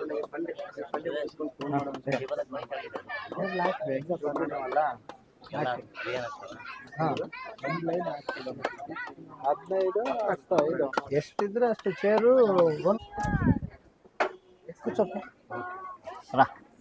Come come come ಇಷ್ಟೇ ಟ್ರೈ ಮಾಡ್ತೀನಿ. ನಾನು ಮುಗಿಸ್ಕೊಂಡು ಬಂದ್ಮೇಲೆ ಫೋನ್ ಮಾಡ್ತೀನಿ ಬ್ರದರ್ ನಿಮ್ಮ ಜೊತೆ.